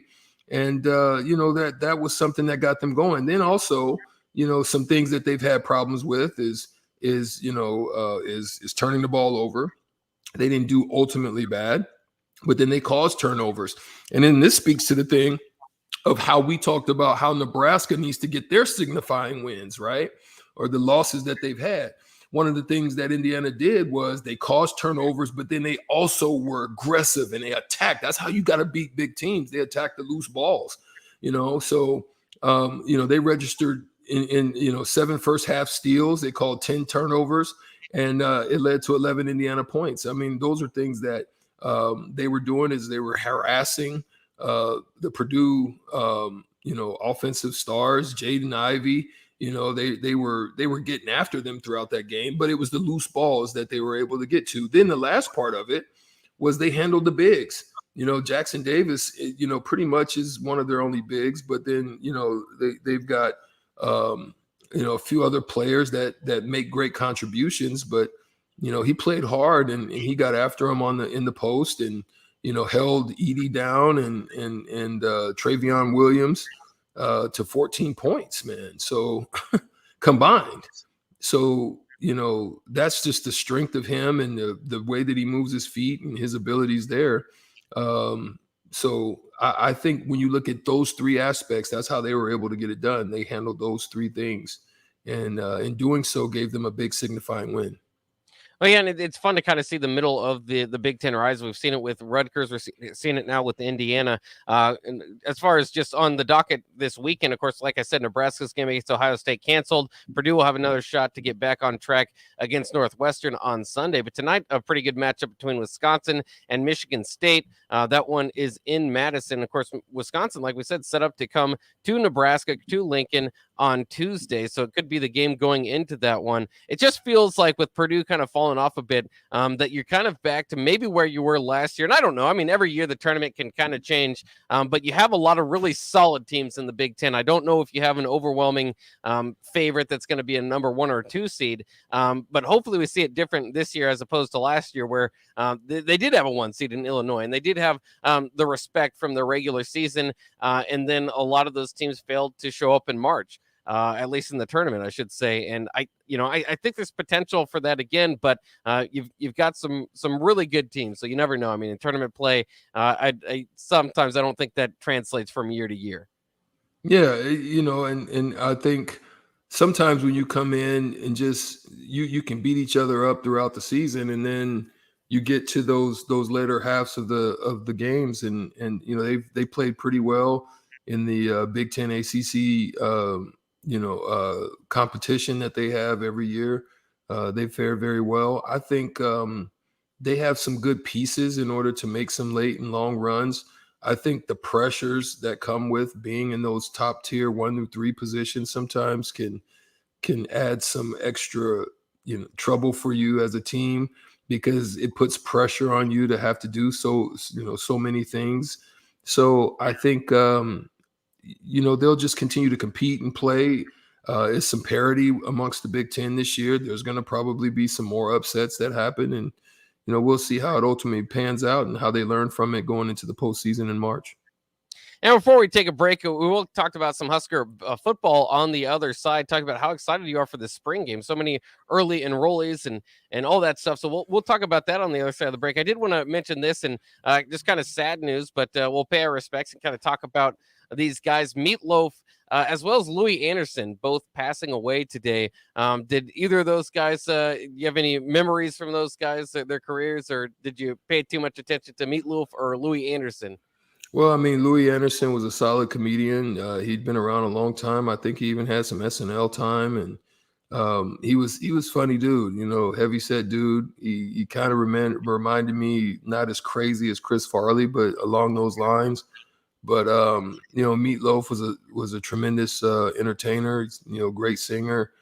He could do a lot of things as well. There's been a lot of losses over the last few years, and so you always hate to lose good people that have done wonderful things in the industries that they represented.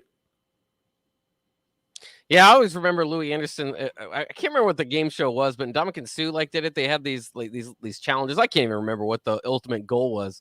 But Louis Anderson was doing a dive into the water, and he had some sort of problem where he couldn't get out of the water. So Suh had to jump in there and drag Louis Anderson, who, like you said, is a pretty heavy set guy. He had to get him out of the water.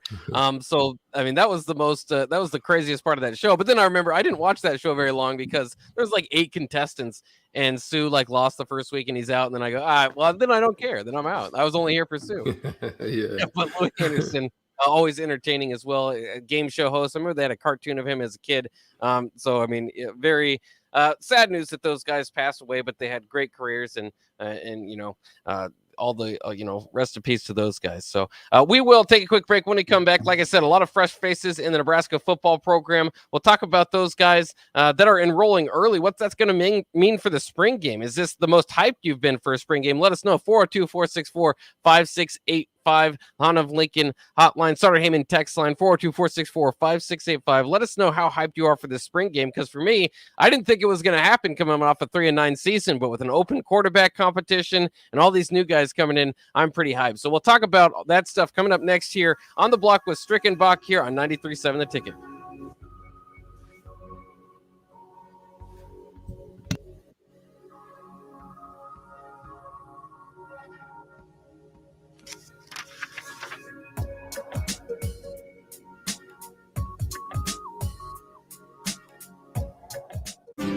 Shopping for insurance can be a tedious and frustrating task, but the agents at Brokers Insurance Agency will do the work for you. They have partnered with over 20 of the best insurance carriers in the nation, which allows them to do the shopping all for you. Whether you're looking for business insurance or employee benefits for your company, or you're looking to save money on your home and auto insurance, Brokers Insurance Agency has the agents and solutions to help meet your goals. Call 402-420-5353 or email staff at brokersinsurancenE.com.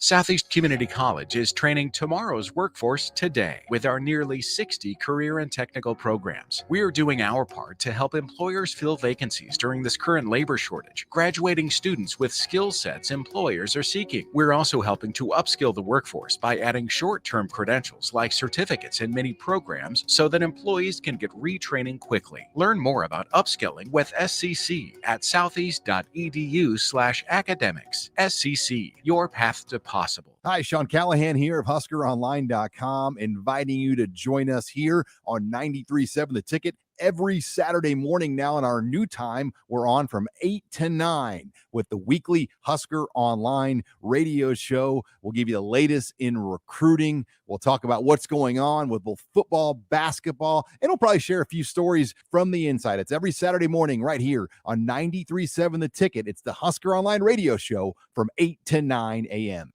Your home should not be a zoo to unwelcomed animals. Let the experts at Bats to Rats take care of those problems. Dane has been a leader in wildlife and pest management and prevention in Lincoln and the surrounding area for 15 years.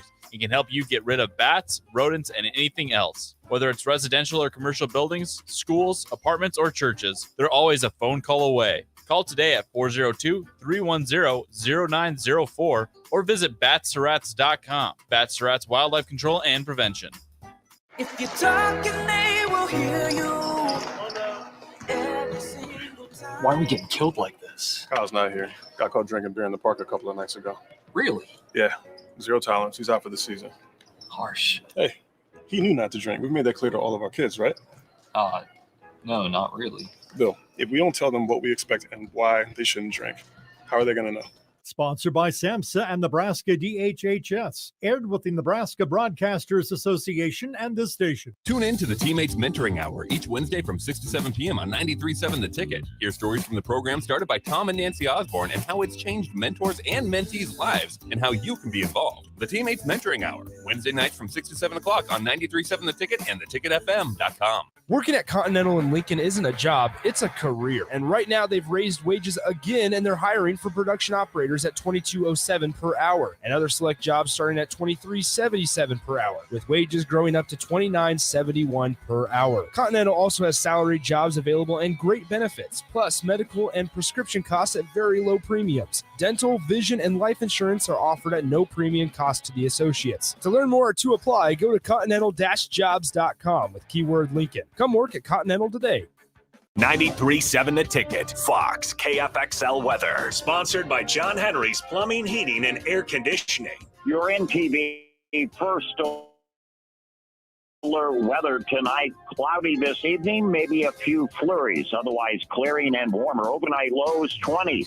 A nice weekend ahead. Mostly sunny. 43 Saturday, 46 on Sunday. I'm NTV Chief Forecaster Ken Fountain for 93.7 The Ticket. Herrick Services in Lincoln reminds us this winter to drive safe. Snow and black ice can pull your feet out from under you and put your car in a tailspin. In 2022, watch your speed, watch your step, and save those text messages for when it's not going to cause an accident. This safety message from Bart, Mike, and the folks at Herrick Services, your vending and snow removal specialists here in Lincoln. Visit them on the web at herrickservices.net. Herrick Services, wishing all a safe and healthy winter season. Hey, sports fans. Rico here with HIS Auto Care 70th and Van Dorn. Carfax recently awarded us as a top-rated auto service center for 2020, and Lincoln Choice Awards voted us as the 2021 top independent auto repair center.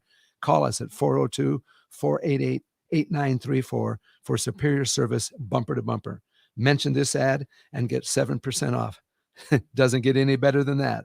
Rico for his Auto Care, 70th and Van Dorn. God bless you. Back to On the Block with Strick and Bach on 93.7 The Ticket and theticketfm.com.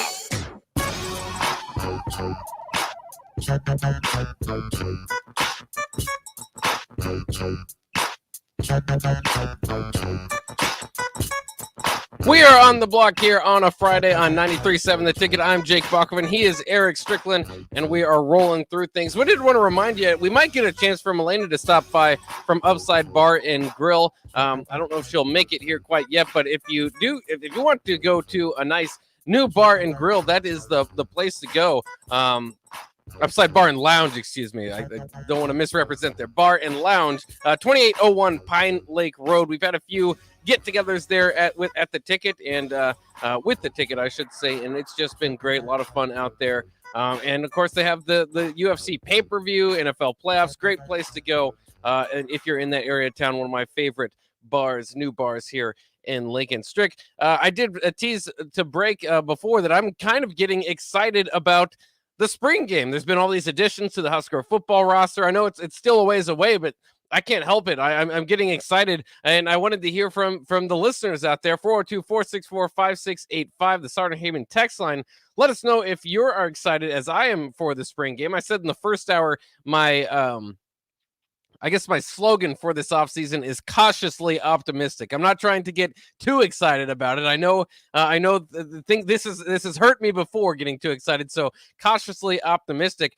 Off the text line, we have a text in. We were 3-9. If you're hyped for anything, you are dreaming. So there's always going to be that version of it as well. But how much are you looking forward to spring football this year as opposed to previous years, I suppose?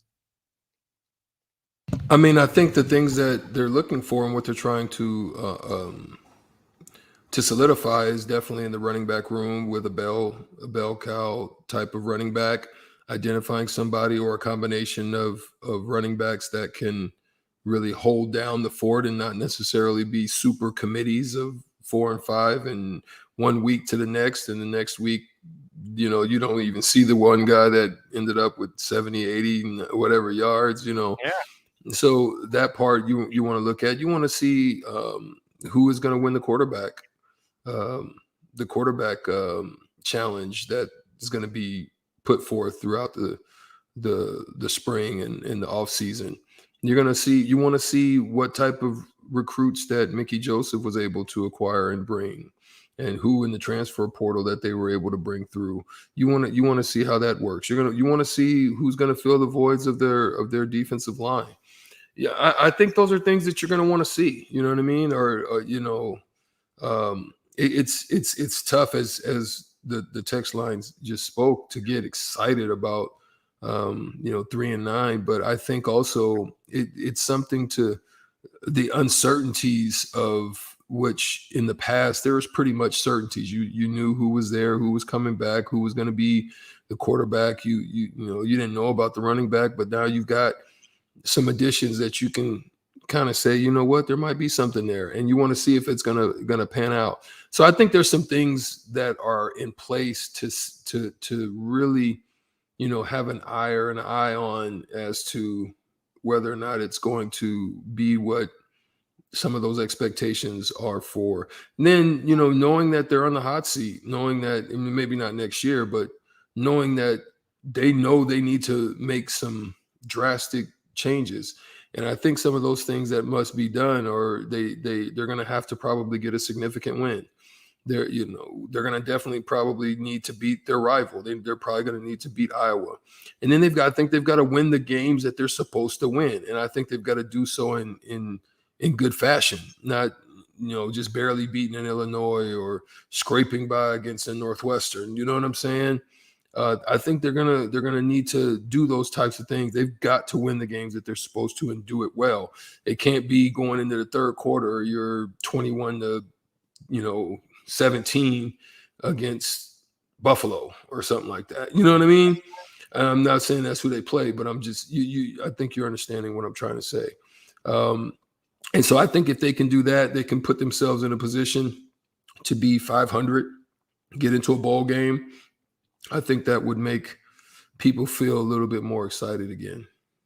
Yeah, it's fascinating because of whether it's the spring game or just spring practices in general, because I think that there's this, the spring games, the only thing that fans are, and if they don't allow media to watch too many practices, even media to kind of dissect and try to figure out. And of course, that can be a fool's errand, right, at times, because you see somebody break out in the spring game that maybe is playing against the third team defense or whatever, and you never see him once ball hits. But there are certain things that you can kind of pick apart, and certainly quarterback play is going to be one of those things. But I don't know. I think similar to kind of what Illinois did last year, where Nebraska didn't expect them to come out in an odd front. They were preparing for an even front the whole time, and part of it was because of what Illinois showed in their spring game with their new coaching staff.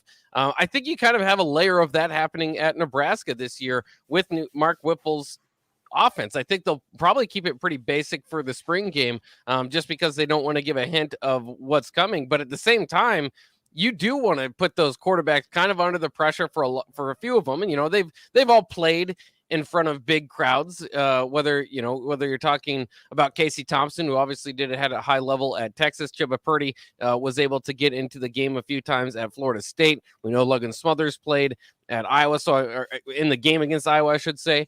And so, and I think those are the main contenders. Heinrich Harburg, he played in the spring game last year, so it's kind of same situation there. So I don't know if that's going to factor too much in it, but you would like to see them kind of perform under pressure, right? But I just don't know if they're going to show too much in that spring game. They'll certainly run their offense and set it up because you have to in spring practices, but they might keep a little bit behind the cover for the spring game. Yeah, I mean, I really don't have much to add to that, Bach, because I think you're right. I think they're not going to give too many telltale signs. They're not going to give any of their wrinkles or any of their, sets. They'll probably run a lot of what probably, Scott, that what people have seen before, right? And give you the illusion that that's what they're going to be coming out with, and then all of a sudden they drop a few wrinkles on you. I don't even think they're going to do it early on and give you a whole bunch. I think it's going to be a progressive. Some progression towards some adjustments and changes and things that they're going to show. There'll be a lot of base stuff, like you said, but different teams are going to get different wrinkles, based on what they believe that they're going to need in order to accomplish. Because I think for them, it's just getting the W and doing it in some form of a dominating fashion, trying to, make the eyes of those like, whoa, what's going down there in Nebraska? I mean, I know they was coming off what they did last year, but they kind of look. It looks like a different team. You know what I mean? Well, yeah, and part of it's too going to be excited to see how the red and white team are split. Sometimes they kind of do the first and second team on the red and the third and fourth team on the white, and I don't really like that. I mean, you're still going to see some football, but you don't get to see competition really. Yeah. I like kind of blending the ones versus twos, because that would certainly be fun. A Casey Thompson versus Chubba Purdy going into there, and of course you have all those battles. Which wide receivers do they get? But I mean, that's the excitement really more than anything is Anthony Grant. A lot of these guys. Who's expected to be a leader there in the running back room. You mentioned earlier, the Trey Palmers that we expect to see, not just at the wide receiver position, but returning kickoffs and stuff. I mean, the specialists, the kickers, the punters. There's so much to break down and so many new bodies in there. It's just going to be fascinating. And I know they're coming off the 3-9 season, but it almost helps to a degree to know that this is it. I mean, they have to win this year, or like you said, I think there's a possibility that they win 6 games but it doesn't look good, right? I mean, that's because the schedule gets a little bit easier. So are they improving? Are they getting better? Are they getting over those humps that you said? It's not just win the games that you're supposed to. And if you do it in ugly fashion and get to 6 wins, is that going to be enough? It's beat Wisconsin finally, beat Iowa finally. Get your signature victory against Michigan or whoever it is. Just get some of those, something off the checklist. Oklahoma, even. I don't care if they're down. Beat the brakes off of them. You know what I'm saying? Yeah. Those type of wins could go very far, regardless of the final record. And I think it's smart because we've heard from Trev Alberts say that he has some metrics that he wants them to hit. I think it's smart not to make that public. We heard from the athletic director previous, Bill Moose, kind of say last year going into it, I think he was hoping for 8 wins this year, right? And then when it eventually kind of became apparent, and obviously they had moved on from him at that point, but when it would become apparent, that would have been really awkward if Bill Moose were still there and they're 3-5 or 3-6, and then you're holding Bill Moose to his words and saying, but you said 8 wins. Why are you going back now? So I think it's good to keep those metrics behind closed doors. And I think there's a lot of room between the records. Like I said, I think you could have a better I don't think there's any way they bring them back at 5-7. I think they need a winning record. At least I think 6-7 is possible. If you make it to a bowl game 6-6 and lose, I don't think you should necessarily cut them for losing a bowl game.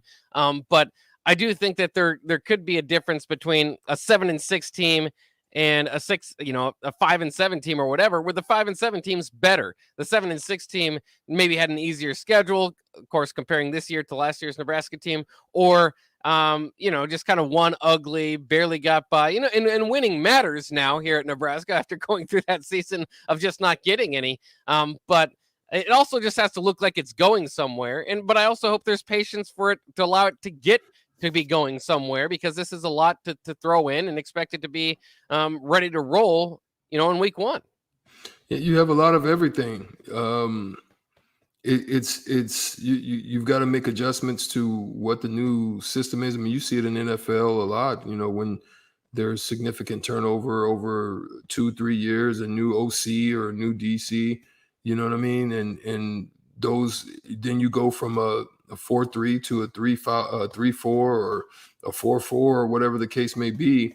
And then all of a sudden, those guys have been used to it, or they don't even have the team makeup in order to play that style, and so now they've got to get new guys. So it's kind of trying to figure that out, and hopefully you've got wise guys that know how to take in that playbook and be able to decipher it. And I mean, guys like Xavier Betts or that have been there, and Manning and the likes of them. It's not going to be a problem for Purdy or Casey, but those other guys, they've been used to a certain lingo, a certain style of play calling, and what they're calling in the, what they say is a jet may be a different terminology in this. So you've got to kind of make those adjustments, and you hope the guys just have the IQ and they're cerebral enough to be able to make those adjustments. Let's go to the Honda of Lincoln hotline, 402-464-5685. Hear from Brandon. Brandon, what do you think about today? Hey, guys. How's it going? Oh, pretty good. How are you? Not too bad. Hey, quick question about football, and then I have a question for basketball. Basketball for Strick. I was visiting with a former player, and there was some talk about the contract structure with Scott, and I haven't looked at any of that information that was released, but there was talk about if he has a losing record when when they go to play Illinois, after that, then he's done. Have you guys heard anything about that? And then secondly, basketball. Strick, when you're watching these guys play in the Big Ten, and I don't know how much you followed, even before Hoiberg got here, but you look at when Tim Miles was here, and I know you don't have the guard play per se like he had back then when you had Siobhan Shields, Teran Petaway, Ty Webster, guys like that. But you look at those guys and what they did well in Big Ten basketball play that drove the conference teams, I felt like kind of crazy. Those guys were hard drivers to the hoop. they could get to the hoop, get fouled, and we didn't have the best free throw shooting teams back then, but they were able to get these Big Ten teams with these 7-foot-plus guys in trouble. You don't see that right now with Fred's team. I know he's designed a little bit differently with the fact of being more of a three-point shooting specialist and running the court, but that when you watch the games and you see Verge get into the lane or McGowan, and you see how much trouble those teams have, why don't you see that more often being utilized? Well, that's a great question. I think one of the things about it is I think they're able to get there, but sometimes, as we talked about on the show, is that you can become very bullheaded, right? So there's two things about attacking the paint. You attack the paint and you're trying to get the shot off, so you're evading contact. So you're creating more space for big men to be able to block your shot. And that's what I think I'm seeing a lot of with Bryce and Verge and their attacks. Unlike Trey, who attacks the body. And so when you have that is a difference as far as they're trying to just make the shot as opposed to take the contact, go through it, and finish the shot. And there's a difference. And that's what I think you saw when you saw that older crew is those guys attacked downhill, but they attacked bodies and created space from attacking the body. And they were trying to make and ones and get to the free throw line, even though they didn't shoot as well. Then the other part of being bullheaded is you're drawing guys and you're getting them over to you, but then you're not making the extra play. And I think they've got to get to that. If they can get to those two aspects of creating contact with the body and then also making the next play after they draw the defense towards you, then I think you may have something. Yeah, and as far as the football question goes, I have to review the contract as well and kind of dig into it. But I know that there is, and that Illinois game is after the bye week.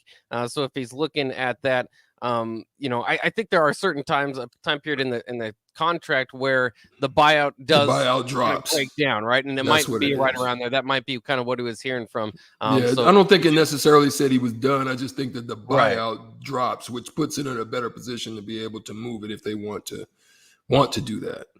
Yeah, it's going to be fascinating because I hope, like I said, I hope they don't give up on this new staff too early because you should expect it to take some time to get going. At the same time, we kind of remember Mike Riley's year where they brought in Bob Diaco. That was all the hope. The same argument could be made there. And before conference play, they fired their athletic director and they knew that they were going to go after a different coach. So hopefully that doesn't come into play. But I mean, if you dropped in one to Northwestern, in Dublin, it's going to be pretty hot out of the get-go. Obviously, if you lose to North Dakota or Georgia Southern, those sort of things can pop up. So, and hopefully you get those wins. But none of these games are easy, especially coming off a 3-9 season with so much turnover. We kind of go back to win the games that you're supposed to. I don't know how many games they're supposed to win coming off of 3-9 and a lot of turnover. It's just kind of throw it up against the wall and see what sticks is kind of what this whole thing is. It's a grand experiment, and hopefully you have a good look coming out of it. But who knows? And I suppose you might know by late October whether it is there or not, because we've seen teams are less reluctant to fire guys early. Clay Helton got let go pretty early at USC, but I guess as far as that goes, if you look at the contract and wait and dig into it when the buyout will drop, they'd certainly wait for that. They wouldn't be in a rush to fire him before the buyout dropped. That's the whole somewhat of the whole point of extending him to this next year. We will take a quick break. I did want to remind you again, head out to Upside Bar and Lounge for the UFC pay-per-view this weekend, NFL playoffs. It's a great bar. Again, us here at 93.7 The Ticket, we love it there. We've had a few events there, and we'd love to go every time. Great staff out there. So head out there if you can over by the South Point Mall. Also, it is time for Shootout with Strick, and we're going to do some NFL playoff football. The teams still left in the NFL playoffs. We're going to go through some of their regular season records. So that's kind of the topic for Shootout with Strick. Give us a call, 402-464-5685 to get in line. Your chance to win $15 to Buffalo Wings and Rings. All you have to do is beat Strickland in a shootout. Eric Strickland, of course, in a shootout. and you can win the chicken. That's the goal. We'll do that right around the corner when we come back here on The Block.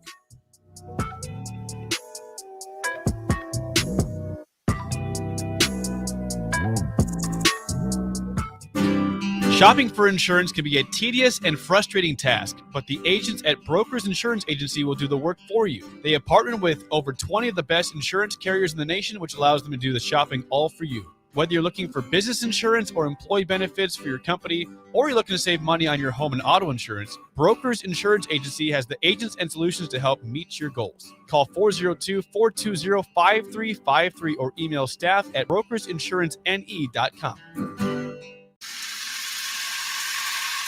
You hear that? That's the sound of extremely tender and delicious beef from Certified Piedmontese. Prime grade tenderness with a fraction of the fat and calories of normal beef. It's Nebraska-raised product and the official beef of Nebraska Athletics. Change the way you buy beef today at the Mercado by Certified Piedmontese, just north of 84th and Havelock, or at cpmercado.com. Security First Bank.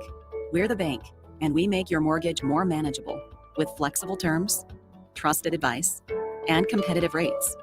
When you work with us, we'll know your name, but we'll also get to know your home dreams too. Security First Bank of Lincoln. Voted best small bank in Nebraska by Newsweek magazine. Member FDIC, equal housing lender. NMLS number 505011. Hi, Sean Callahan here of HuskerOnline.com, inviting you to join us here on 93.7 The Ticket every Saturday morning now in our new time. We're on from 8 to 9 with the weekly Husker Online radio show. We'll give you the latest in recruiting. We'll talk about what's going on with both football, basketball, and we'll probably share a few stories from the inside. It's every Saturday morning right here on 93.7 The Ticket. It's the Husker Online radio show from 8 to 9 a.m. Herrick Services in Lincoln reminds us this winter to drive safe. Snow and black ice can pull your feet out from under you and put your car in a tailspin. In 2022, watch your speed, watch your step, and save those text messages for when it's not going to cause an accident.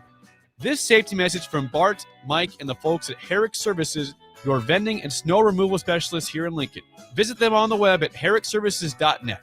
Herrick Services, wishing all a safe and healthy winter season. Southeast Community College is training tomorrow's workforce today with our nearly 60 career and technical programs. We are doing our part to help employers fill vacancies during this current labor shortage, graduating students with skill sets employers are seeking. We're also helping to upskill the workforce by adding short-term credentials like certificates in many programs so that employees can get retraining quickly. Learn more about upskilling with SCC at southeast.edu/academics. SCC, your path to possible. 93.7 The Ticket, Fox, KFXL weather. Sponsored by John Henry's Plumbing, Heating, and Air Conditioning. Your NTV First Alert weather tonight. Cloudy this evening, maybe a few flurries. Otherwise clearing and warmer. Overnight lows 20. A nice weekend ahead. Mostly sunny, 43 Saturday, 46 on Sunday. I'm NTV Chief Forecaster Ken Fountain for 93.7 The Ticket. Need to send a message? Send it with cake. Congratulations. Here's a congratulations chocolate rum cake from Beatrice Bakery. Thank you. Say thank you with an amaretto cake. I'm sorry that I accidentally hit your mailbox with my car as I was backing out of the driveway and then continued right into your prized petunias. You say that with a lemon drop cake. Everybody knows that.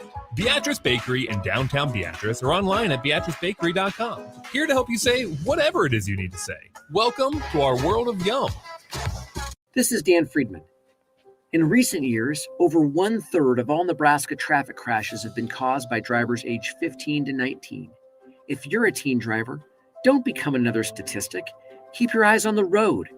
And if you're a parent, please remember that safe driving habits start with you.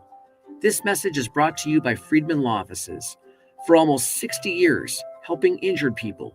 It's what we do. It's all we do. Find us at friedmanlaw.com today. It's time to play Shootout with Strick.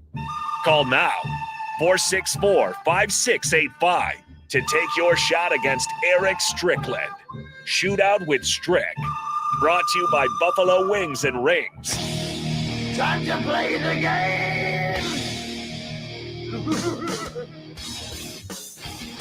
It is time for Shootout with Strick here on the block. Your chance to win $15 to Buffalo Wings and Rings. All you have to do is beat Strickland in a shootout, our little game show. And we do have Scott on the line. Scott, how are you feeling today? Today's topic is about the team still currently in the playoffs, their regular season stats. Have you been paying attention to the NFL this year?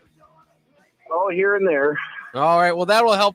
Once again, you don't have to know too much. A lot of these are either-or questions, so that will certainly help as well. And we'll have Strick go first, so you know what score you have to beat. Strick, are you ready? Let's get it. I am. All right, we'll start with Strick, and then we'll get to you, Scott. So, Strick, we'll start in 3, 2, 1. Who had more passing yards this year, Joe Burrow or Josh Allen? Josh Allen. It's actually Burrow. Who had more rushing yards this year, Devin Singletary or Derrick Henry? Singletary. It was Henry. Who had more receiving yards this year, Jamar Chase or Deebo Samuel? Chase. It was. Jamar Chase was second in the league in receiving touchdowns. True or false? False. It's actually true. Who led the league in passing yards this year? 9, 8, 7, 6, 5, 4, 3, 2, 1. Josh Allen. Oh, it was Tom Brady. So you did score 1 point, Strick. That is an improvement from yesterday, so that's pretty good. And we will head over to Scott. Scott, you only have to get 1 to tie, 2 to win, okay? Or you can just get them all, and then you'll walk away with the chicken. That'll work pretty well, too. Are you ready? I am ready. All right, Scott, 3, 2, 1. Who had more passing yards this year, Aaron Rodgers or Patrick Mahomes? Aaron Rodgers. It's actually Mahomes. Who had more rushing yards this year, Joe Mixon or Elijah Mitchell? Joe Mixon. It was. Who had more receiving yards this year, Stephon Diggs or Tyreek Hill? Stephon Diggs. It was actually Hill. True or false, Matthew Stafford threw for over 40 touchdown passes? False. That's actually true. Who led the league in receiving yards this year? Cooper Kupp. That is correct, and you get that's some bull ball for the second day in the last 3. Congratulations, Scott. You have any words to say to Strick as you walk away the victor with the chicken? No, I mean, I failed on several levels, but I succeeded just enough. Yep, that's all you need to be the winner. So you get the victory. You get a nice boom shakalaka here, and in a shout out from Stone Cold as always. Yeah. I said, give me a hell yeah. There you go. Scott is the victor. $15 to Buffalo Wings and Rings. Richer, I should say, for Scott. So good for him. We will take a break. We got an exciting hour on the block to finish out the weekend. We'll talk to Ryan from Cerebro Sports coming on at 5:25. Strick has been involved with that company, and it's cool. It's up and coming, and it's helping people of all levels of basketball as far as kind of scouting and figuring out what level they are or what level they project. So that'll be very cool. We'll talk about our NFL playoff predictions, and we'll finish up the hour hitting the hardwood, talking a little bit of NBA action with our former NBA player Eric Strickland. That's all coming up next here on the block on 93.7 The Ticket.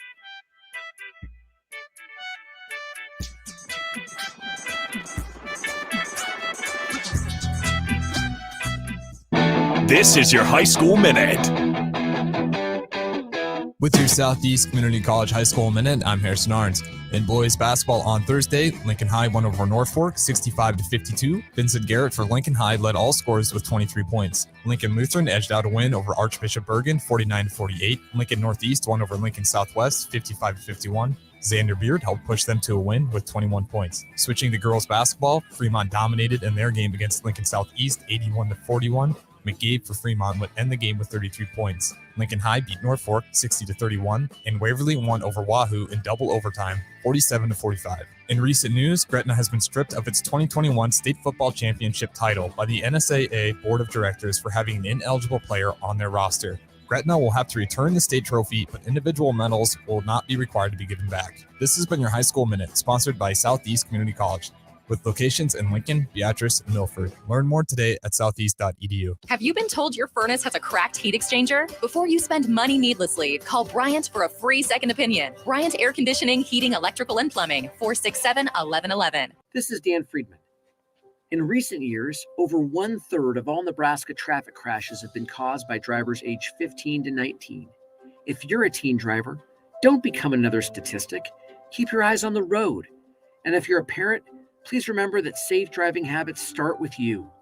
This message is brought to you by Friedman Law Offices. For almost 60 years, helping injured people. It's what we do. It's all we do. Find us at friedmanlaw.com today. Working at Continental in Lincoln isn't a job, it's a career. And right now they've raised wages again and they're hiring for production operators at $22.07 per hour and other select jobs starting at $23.77 per hour, with wages growing up to $29.71 per hour. Continental also has salaried jobs available and great benefits, plus medical and prescription costs at very low premiums. Dental, vision, and life insurance are offered at no premium cost to the associates. To learn more or to apply, go to continental-jobs.com with keyword Lincoln. Come work at Continental today. Need to send a message? Send it with cake. Congratulations? Here's a congratulations chocolate rum cake from Beatrice Bakery. Thank you? Say thank you with an amaretto cake. I'm sorry that I accidentally hit your mailbox with my car as I was backing out of the driveway and then continued right into your prized petunias. You say that with a lemon drop cake. Everybody knows that. Beatrice Bakery in downtown Beatrice or online at beatricebakery.com. Here to help you say whatever it is you need to say. Welcome to our world of yum. Security First Bank. We're the bank, and we make your mortgage more manageable with flexible terms, trusted advice, and competitive rates. When you work with us, we'll know your name, but we'll also get to know your home dreams too. Security First Bank of Lincoln. Voted best small bank in Nebraska by Newsweek magazine. Member FDIC, equal housing lender. NMLS number 505011. Action Plumbing, Heating, Air, and Electric always makes safety a top priority for our home and office. In under just 1 hour, their team installed the state-of-the-art air scrubber system directly into our existing HVAC ductwork. This technology purifies the air and reduces exposure to common bacteria and viruses, creating a safer breathing environment for my family. Action delivers honest quality services we can count on. To learn more, visit actionlincoln.com. Casey's General Store is giving you the chance at winning 2 free tickets to a Nebraska home basketball game this season. Stop by any Casey's location in Lincoln throughout basketball season, enter your name into the registration box, and you'll have a chance to win 2 tickets to an upcoming Nebraska basketball game. Every drawing will occur at least 24 hours before the game that has its selected winner. So make sure to get to any Casey's in Lincoln today for your chance at 2 free tickets for Nebraska men's basketball games. Do you know the signs of an opioid overdose? Talk to your physician and pharmacist about naloxone, a drug used to safely reverse an opioid overdose. I'm Dr. Rob Rhodes, a Nebraska family practice physician. Be Opie Ready and download a free overdose support tool, the Opie Rescue app. Search Opie Ready for more information. Paid for by the CDC. Sponsored by the Nebraska Department of Health and Human Services and aired in cooperation with the Nebraska Broadcasters Association and this station. This is Lincoln's home for sports talk on the FM dial. Also online at theticketfm.com. On the internet. KNTK FM Firth, 93.7 The Ticket. This is On the Block with Strick and Bach.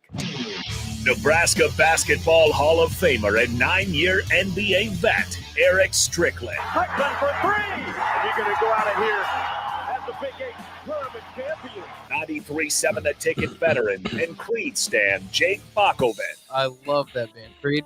Coming at you live from the Coppel Chevrolet GMC studios in the heart of Lincoln, America. On air and online at theticketfm.com. This is On the Block with Strick and Bach. Hold up.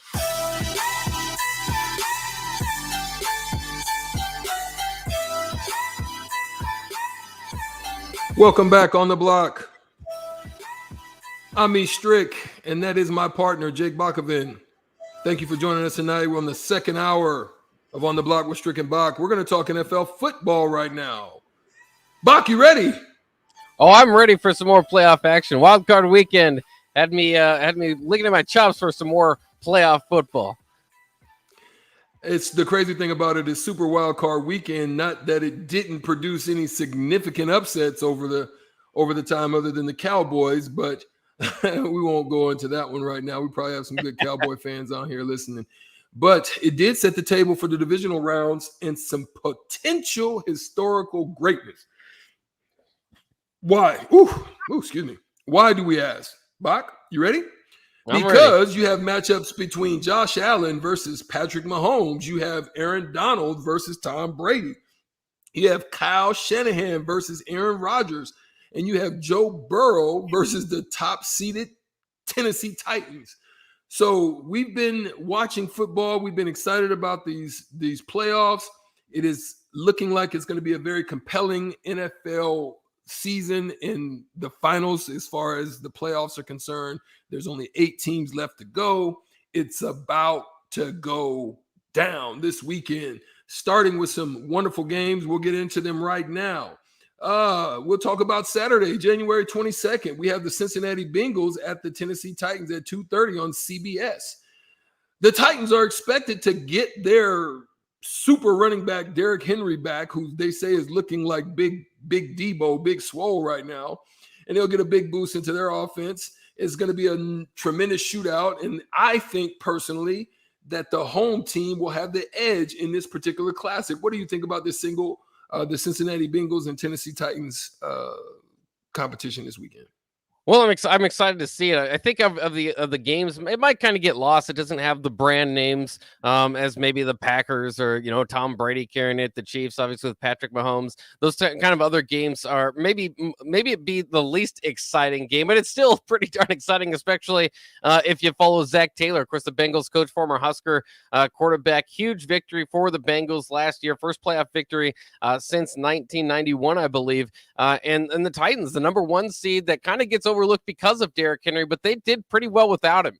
And that's what I'm interested to see is Deontay Foreman, kind of the former Texas running back, had nearly 500, maybe nearly 600 yards in the absence of Derrick Henry. So how much are we going to see Henry? Is he full strength? Is he just kind of getting back to it?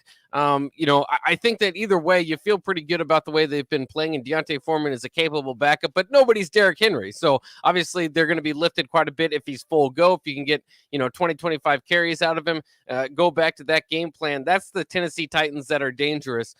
This other kind of version minus without him are dangerous as well. I mean, they've done well, but you don't see them making a complete playoff run without their star and the central focus point of their offense. So I think that he's got a shot, but I do love the connection between Joe Burrow and Jamar Chase.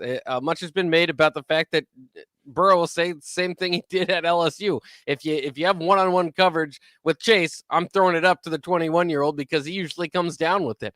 And that's what they're going to go for again. Jamar Chase, 1,455 yards, 13 touchdowns for a 21-year-old in the league. That is huge. I mean, that is a great connection we'll see from years down the line. Now they just kind of got to build around those guys in Cincinnati. Maybe I'm buying into the hype a little bit much. It's the number 1 seed. I probably shouldn't do it, but I got Zach Taylor fever. I'm hoping the Bengals get the win. I'll be cheering for him, and I can see it happening because I don't think the Titans, like I said, are necessarily at full strength. They're looking to get there, but is Derrick Henry going to be back 100% healthy? I'm not sure. Because of those doubts, I go with the Bengals.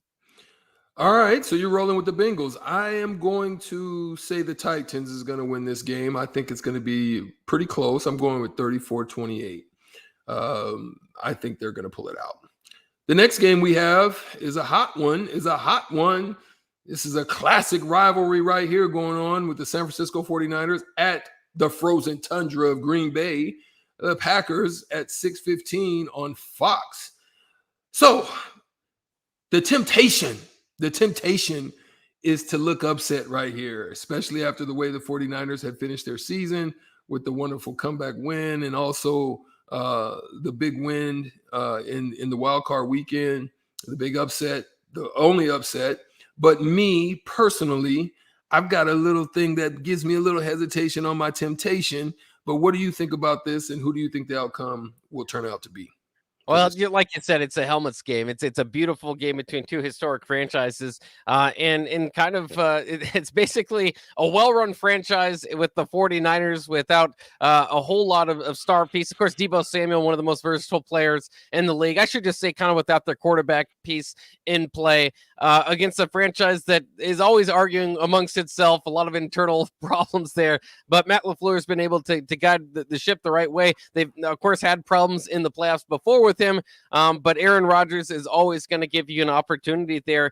And it's a little bit different to play at Lambeau Stadium than it is on the West Coast. Though San Francisco gets pretty chilly around this time of year too, so maybe not quite as big of a deal. But either way, I think this game usually if I can't make a decision, I come down to the quarterback, and that's why I'll probably go with the Packers and Rodgers. But Nick Bosa is back in this game. That will be big, and they're a well.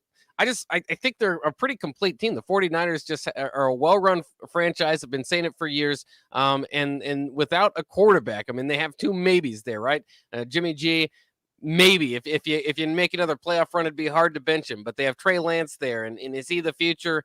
Coming over from FCS football, we don't really know. What I do know is Deebo Samuel will give you headaches because he can run the ball. He ran the ball for 5 touchdowns this year, caught more than 1,400 yards receiving. He's the key to shutting down on that offense for the 49ers. But ultimately, I have to go with Packers and Aaron Rodgers because my pick every year is for the Packers to lose in the NFC Championship because they always do it. So they've got one more victory, one more obstacle to get to before they can lose the NFC Championship, and that's the Niners. So I'll pick the Pack. I think that is I'm going to roll with you on that one as well. I think my hesitation in the temptation has to do with the play, the up and down play, the inconsistent play of Jimmy Garoppolo. I'm just a little uncertain and sure, especially after what I saw during that Cowboys game when that game should have been over. And then all of a sudden they're sniffing it. They're getting a smell. And there was some Jimmy fever out there. And so I think I'm going to roll with the Packers. I think they may get it done. I don't think they're going to blow them out, but I think it's a 28-20 potential win there for the Pack. Next game, we're going to roll over and we're going to look into Sunday on the 23rd of January. We have the LA Rams at the Tampa Bay Buccaneers at 1 p.m. on NBC. You got to look at this particular game, and I think it's going to be a doozy. What is your thoughts on this matchup for Sunday? Yeah, I'd have to say, I mean, the Sunday is just loaded. Obviously, the next matchup we'll talk about in this game are probably the ones that you look forward to most this weekend. The Rams just really looked good at the end of the season, ended up being the best team in the NFC West, which is a pretty good division. We know the Buccaneers a little bit banged up coming into this game, but they have the pieces. I mean, I love the Rams because they're Hollywood. I mean, they'll go out there and sign the Von Millers and the Jalen Ramseys and the Odell Beckham Jr.'s, and so they're just kind of a fun team to watch. But the biggest difference has, of course, been Matthew Stafford and Cooper Kupp, who is all of a sudden the best receiver in the league. The first receiver, I think, since Steve Smith in the mid-2000s to lead the league in receiving yardage, receiving touchdowns, and receptions. So he's big. A lot of focus now on Odell Beckham Jr. as he's kind of revived his career out there in L.A., has 6 touchdowns with them since joining the team. Didn't have any in Cleveland. Still not a 100-yard game in a Rams uniform, though. So Cooper Kupp's still the primary target out there for Matthew Stafford. Matthew Stafford just got his first playoff win. And of course, Tom Brady's team's a little bit beat up, but it's always hard to pick against Tom Brady. Like I said, they're without some of their weapons, but they did a pretty good job, like the Rams, in getting short-term deals done, including with former Huskers that we know and love, and Ndamukong Suh and Levante David, and bringing back a big, that pretty much the whole crew coming back to try to defend that title. And here they are. Both of them had great years. But this one, it could be the upset, and I'm excited. I've been thinking the Rams could do it all year long, be the team to knock off the Bucs. And you know what? Just as I'm talking, I'm going to go ahead and say it. I'll go ahead and give the Rams the win, the upset victory, and the Bucs championship defense comes to a fault. Man, Tom Brady and I think sometimes when you look at this factor, it could be a factor, but I think with the loss of some of their weapons, being that they lost to the Rams in week 3, 34-24, and now they've got them at home for revenge factor. I think those things do sometimes play out. I just think with the missing of some of their weapons, I just don't know if Brady with the dink and dump and finding Gronkowski and all of that. I just think that Jalen Ramsey and that defensive backcourt, and then, knowing that you got a scheme for Cooper Kupp, and then you've got, tremendous weapons in ODB, the old dirty bastard. I just don't know, man. I've got to go with you, man. I think the Rams are going to pull it out, man. Maybe 27-24. I got. That'd be a bit too bad if they do, because I do want to see Rodgers in Brady, obviously, for the right to go to the Super Bowl. So I'm still torn on who I'll cheer for. But Sue is also an interesting. He's been on both sides of that team, so it's kind of cool for him to play. That kind of game. So that'll be fun. But again, Sue's in the latter half of his career. Aaron Donald very much in his prime. So I just kind of like the Rams overall with the beat up Bucs team. Yeah, with the beat up Bucs, Aaron Donald, who is an absolute beast, and just what they've got on that defensive side, I just don't think they'll be able to do it enough. But we'll see. Rounding out the division for the weekend is at 4:30 on CBS. The Buffalo Bills against the Kansas City Chiefs in KC. Both of these teams were very impressive in the wild card. The Chiefs are now at home, but they have something that tells me that Josh Allen is not satisfied, and he's going to look to go get this win on the road. What do you think about this matchup on Sunday? Yeah, I love the matchup. This is probably the one that I'm ultimately looking forward to the most. Nelly will be performing halftime, so it'll be very Kansas City-like. It'll be a lot of fun there. But more importantly is obviously the action on the field. I believe Willie Gay, the Kansas City linebacker who got into some legal trouble this past week, is set to play, so you're not down a player there at least. But a lot of people, when you think about the tight ends in this game, these are both offenses that use those tight ends, and Travis Kelce, one of the best of all time and certainly one of the best in the league. But you got to start paying attention to Dawson Knox over there for Buffalo. He had 3 receptions for 117 yards and a touchdown in the win against Kansas City earlier in the year in week 5. And then and also tied for the NFL lead this year with 9 receiving touchdowns. He's a big red zone threat, had that unbelievable catch, the first touchdown, I believe, for the Bills this past weekend in Wild Card Weekend. And then, of course, had 89 yards and 2 touchdowns in that victory against New England. He's 6'4", 250. He's perfect kind of modern day tight end that you're looking for, and maybe a little bit underwhelming. Also, Deshaun Jackson over there for the Bills. He's always good for a big player too. Obviously, Stephon Diggs out there. We know, both these teams have a lot of weapons. It's just that it feels like that step-up game for Josh Allen. He can kind of rise in the rank of, up-and-coming quarterback and one of the best young guys in the league to, hey, this is one of the best quarterbacks in the league. No other titles needed. Just one of the best quarterbacks in the league. But it's going to be tough to do in Kansas City. So I know they got the win earlier in the year. I think they're maybe, I think if you play this game 10 times, you split it down the middle. I think these are the 2 best teams in the AFC, and it's going to come down to the winner here. But I ultimately like Kansas City to come away the victory again, just maybe because of the fact that they've kind of been there, done that, gotten it done, and made it to the Super Bowl in a couple of years, and they're back on that roll. And as we always know, Tyreek Hill, Travis Kelce, they've got the weapons to do it, and Patrick Mahomes is amazing. But either way, I think this comes down to the final possession. This is going to be a great game and a great way to round out the playoffs this weekend. Yeah, this is a tough one for me, but I think that looking at the aspect of Josh Allen looking to step up, I'm going to go against you on this one. I think we talked about Andy Reid and his legacy and the potential of that. I think if he gets this, it sets him forward to getting back towards possibly getting into that mix again to get to the championship, the championship round to hopefully finish it off. And that's been their goal since they came up short last year, is to get back there again. I just for some reason, man, I just think that the Bills feel as if they let one go. I think they felt that they had it, and I think they're very hungry, man. I just something about me that just feels that they're ready to step up to the challenge. They've got so much history of just getting to the championship game 5 times in a row and then coming up short, man. I think the luck has been against them, but I think it's going to turn the tide, and I think the time is now. And so I'm gonna predict the Bills to pull this one out in Kansas City. I think this is going to be one that is going to be a memorable one, and so I look forward to watching this one at 4:30 on CBS to round out the evening on Sunday.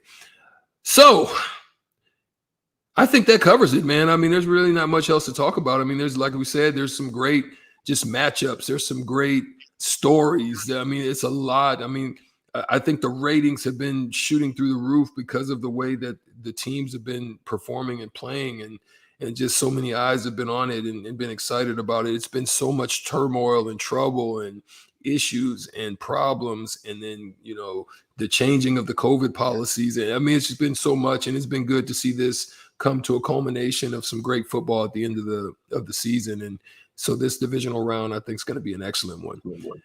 Coming back, we'll have my close friend Ryan Gerardo from Cerebro Sports. I had an opportunity to work with the organization prior to the name, before it changed from ePlay to Cerebro. Wonderful information that we will be given and be asking with regards to the recruiting processes and how they can do it better at the universities, and not just universities, how they can expand it to look into other areas and not just in basketball. So I think this is going to be a wonderful conversation with Ryan Gerardo. And stay with us when we come back after this right here on The Block with Strick and Bach.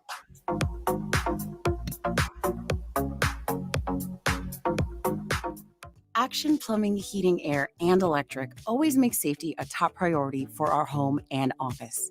In under just 1 hour, their team installed the state-of-the-art air scrubber system directly into our existing HVAC ductwork. This technology purifies the air and reduces exposure to common bacteria and viruses, creating a safer breathing environment for my family. Action delivers honest quality services we can count on. To learn more, visit actionlincoln.com. Freddy's Frozen Custard and Steak Burgers is all about the good and creating more of it. More drive-through celebrations, more weekend traditions, more family dinners and lunches, more car picnics and road trips, more desserts, maybe more second desserts, more celebrating being together as much as we can. There's always room for more good and more Freddy's. Keep the good going with a taste that brings you back.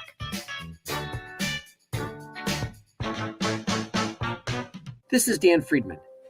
In recent years, over 1/3 of all Nebraska traffic crashes have been caused by drivers aged 15 to 19. If you're a teen driver, don't become another statistic. Keep your eyes on the road.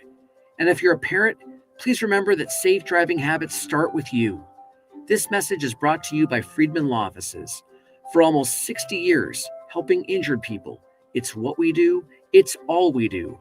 Find us at friedmanlaw.com today. And now a limerick from the world of Yum. There once was a man in a bind. He's got the best wife in all mankind. And with Valentine's Day not that far away, he needs the greatest gift he can find. Jewelry can be hit or miss, and that vacuum was quickly dismissed. Flowers, they die. Homemade, don't be that guy. But what about that bakery in Beatrice? Liqueur cakes, you'll eat every crumb. Fruit cakes made with brandy, bourbon, and rum. And those chocolate cake squares. Do I have to drive you there?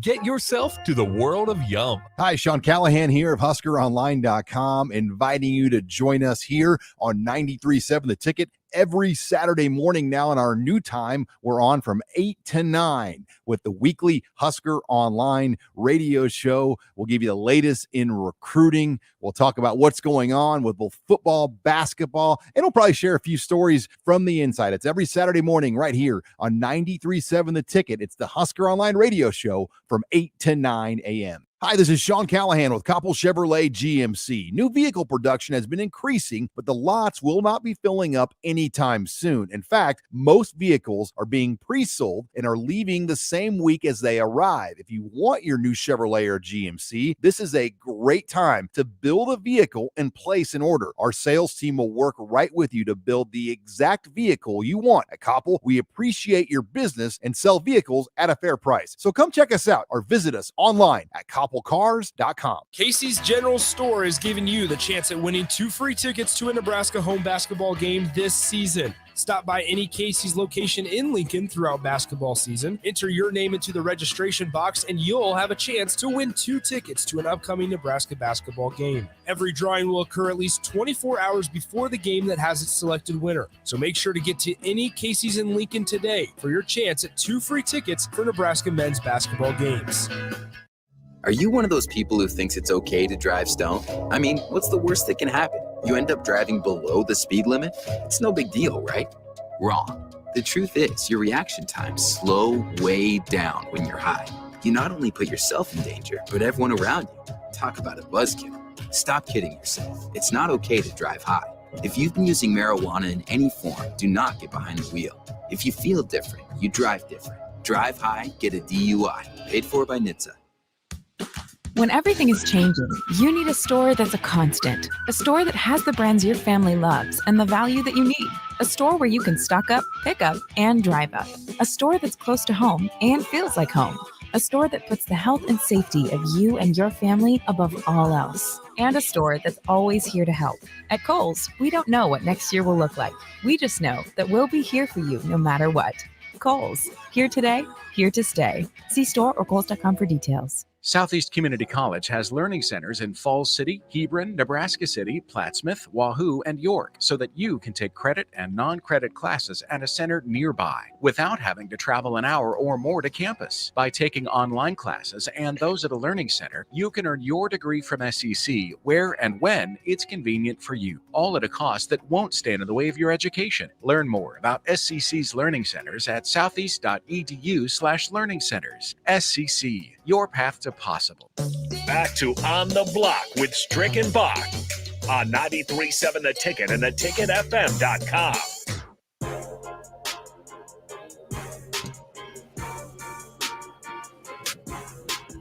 Coming back on the block, we're going to welcome in Cerebro Sports CEO Ryan Girardo to talk recruiting and how to do it better in the 2020 era. Ryan Girardo, welcome to On the Block with Strick and Bach. How are you doing happening, today? fellas? How are you guys? Wonderful, wonderful, my friend.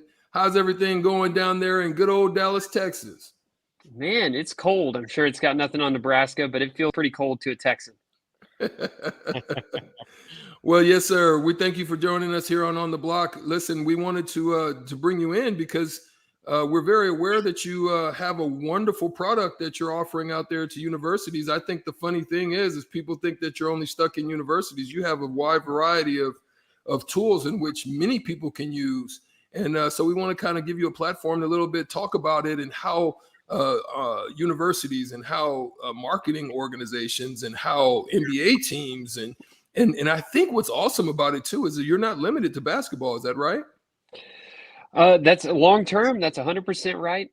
Basketball is all we've launched so far, but the future is bright in terms of getting into other sports. But yeah, Strick, man, you're 100% right. It really is a solution for everyone, and it really just kind of boils down to this. We don't think that the objective half of the basketball story is really being told because numbers are really difficult to use, right? Like those of us that have been in basketball for a long time know that the way it really works is through naked eye evaluations. From a recruiting standpoint or a scouting standpoint, we're trying to see every single game everywhere. That's really tough to scale. And so, it boils down to simple numbers-based player evaluations. We got 7 easy-to-use metrics. 2 of them tell you how good a player is overall in a given competition, and 5 tell you what they're good at. Skills. We always say it from a gym, high school gym in Bangladesh, all the way to an NBA arena. We got all sorts of different events in the platform. It is for college coaches, it's for agents, it's for brands, it's for NBA teams, but starting February 1st, it's even for fans too. We can all pop in there and see how our favorite Huskers or favorite NBA players are rated. Yeah, that's kind of crazy because, today a lot of people have reference to things like 2K. They're doing a lot of things with all these, DraftKings and all these different, things where people are tapping in a little bit. And so what differentiates you from like something similar to what's going on with like those type of platforms that people are familiar with, when they're playing their 2K or when they're playing their Madden 20, when they're doing those types of, draftings and getting involved in the game, how does that work with what you guys do at Cerebro? No, it's a great point. It's pretty similar, but unlike 2K, it's actually a score on you. If you're, for instance, a high school basketball player and you're trying to see how you're rated out right now, like I said, you gotta you got to rely on that scout up in the stands. And I'm not saying that those people don't do a really important job, but what you wish is that there were some numbers that just told you flat how exactly you stacked up. That's what you're seeing there in 2K, and that's what when you're playing fantasy basketball or fantasy sports, that's how you're able to draft. And so I would say the difference is that you can actually be in the game, and it's actually about you, but it's also about them. So like we said, if it's for fans as well. So it brings a new angle if you are trying to draft your fantasy basketball team. Or having a debate, if you're a media member, you're having a debate just in good fun on a show like this. That you can pop in the platform, find some easy to use numbers. 3PE, 3-point efficiency, for instance. A guy like Steph Curry, he's one of the only people in history at the NBA level that can exceed 100 3PE. If you're having a debate about all timers, to be able to pull something like that out and say, you did it 10 consecutive years or something like that. It's good for your fantasy drafts. It's good for conversation in general. And if you're a player, it's good for you being able to advocate for yourself or know where you need to improve. There's something in it for everybody. So how, if you are a high school player in the area, how do you get to the level of your, I guess, class or your competition being graded? How would you go about it on the website just to kind of get started? Yeah. No, fantastic question. The answer to that right now, we've started by focusing on like I said, we have data from all over the world. We have European prospects and Euro League, some of the top competitions in the world, the NBA, college basketball. It's all in there. But when we start looking at the competitive pyramid here in the United States with high school basketball, like you're asking about, we had to start with the places that the college coaches knew that they had players that they wanted to see. So the short answer to your question right now is go play in one of the top events in the country. Now, that's not an easy thing to do, right? And we believe that every single game should count. So I hope and pray the good people over at Huddle are listening, because an integration would be the best thing we could do for these high school athletes right now. The short answer to your question is we need their entire league bought in on this, because we take an entire competition. We have to be able to rate how you play relative to your peers. So we get all the box scores from a given competition, a given league typically, or a given tournament. And then from there, every single player that played in that competition ends up in the platform. And it's just a matter of getting as many competitions that you play in as possible in that platform, whether it's happening during the summer or happening during school basketball. So anywhere that data lives right now is a place that we're looking to extract it and or form partnerships to be able to make sure it gets in the platform, so we can truly get as much exposure on as many kids as possible. So if I'm a kid, right, if I'm a player like myself, this would have been a great tool for me when I was coming up and I was playing. But I'm trying to weigh myself out. I'm at Nebraska right now. I'm a Trey McGowan's. I'm looking at, do I stay for this extra year or do I go? Is there some way in order to track or compare myself to other players with similar attributes that I have for my game, to kind of weigh what things I need to do to fit in maybe a system somewhere that my draft stock, maybe I can kind of get an evaluation of where I may fit? Yeah, I mean, right now it's mostly on you to be able to calculate that. You got to know what you're looking for. Look at our platform right now almost as Google. We're amassing all of these individual performances. There's about 350,000 players from across the world there in the platform right now, over 750 competitions as of today. So it's on you to go identify what those comparisons are. But, again, starting February 1st, we open up to consumers writ large, fans, parents, players, anybody.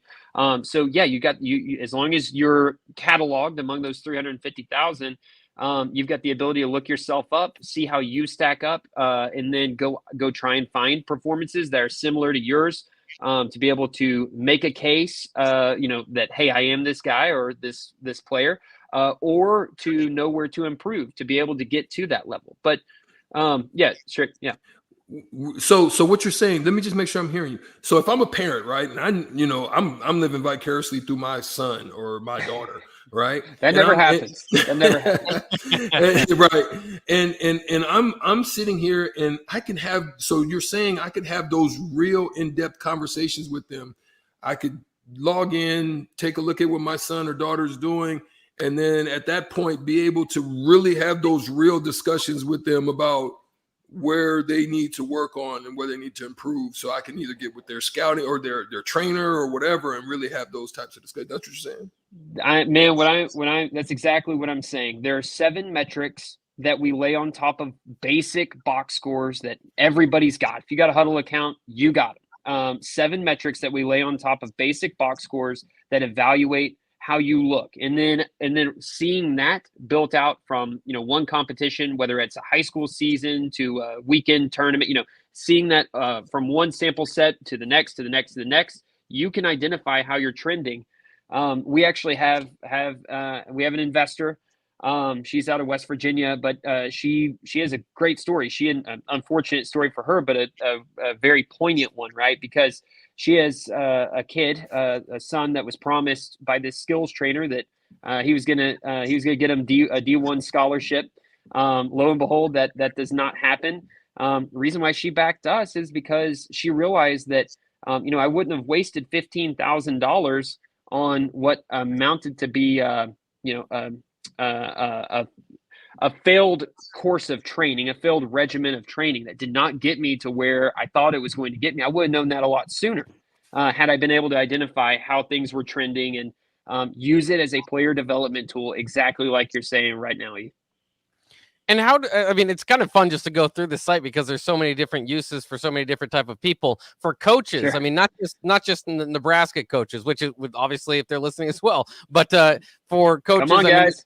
There's everywhere in the country too. There's other smaller colleges that could use this. I think because eventually you are going to want to see those players. How does this website help?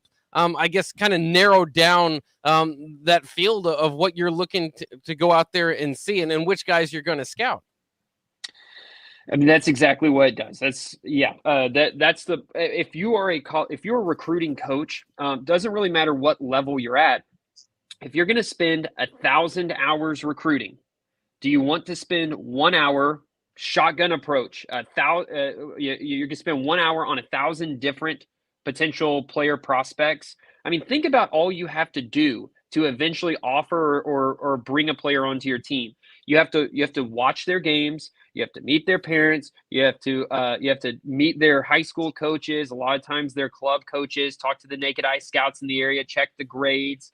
That's a lot of stuff you have to do to try and fit that in. To try and do that on a shotgun approach, a whole bunch of different players. It's not very efficient. And ultimately, you end up losing out on players that you want. So if you're one of these recruiting coaches, what you do is you log into our platform, you narrow down your funnel, you narrow down to, let's say, 10. Now your 1,000 hours, you get to spend 100 hours on the 10 prospects that you've narrowed it down to, going into Huddle and watching the film, right?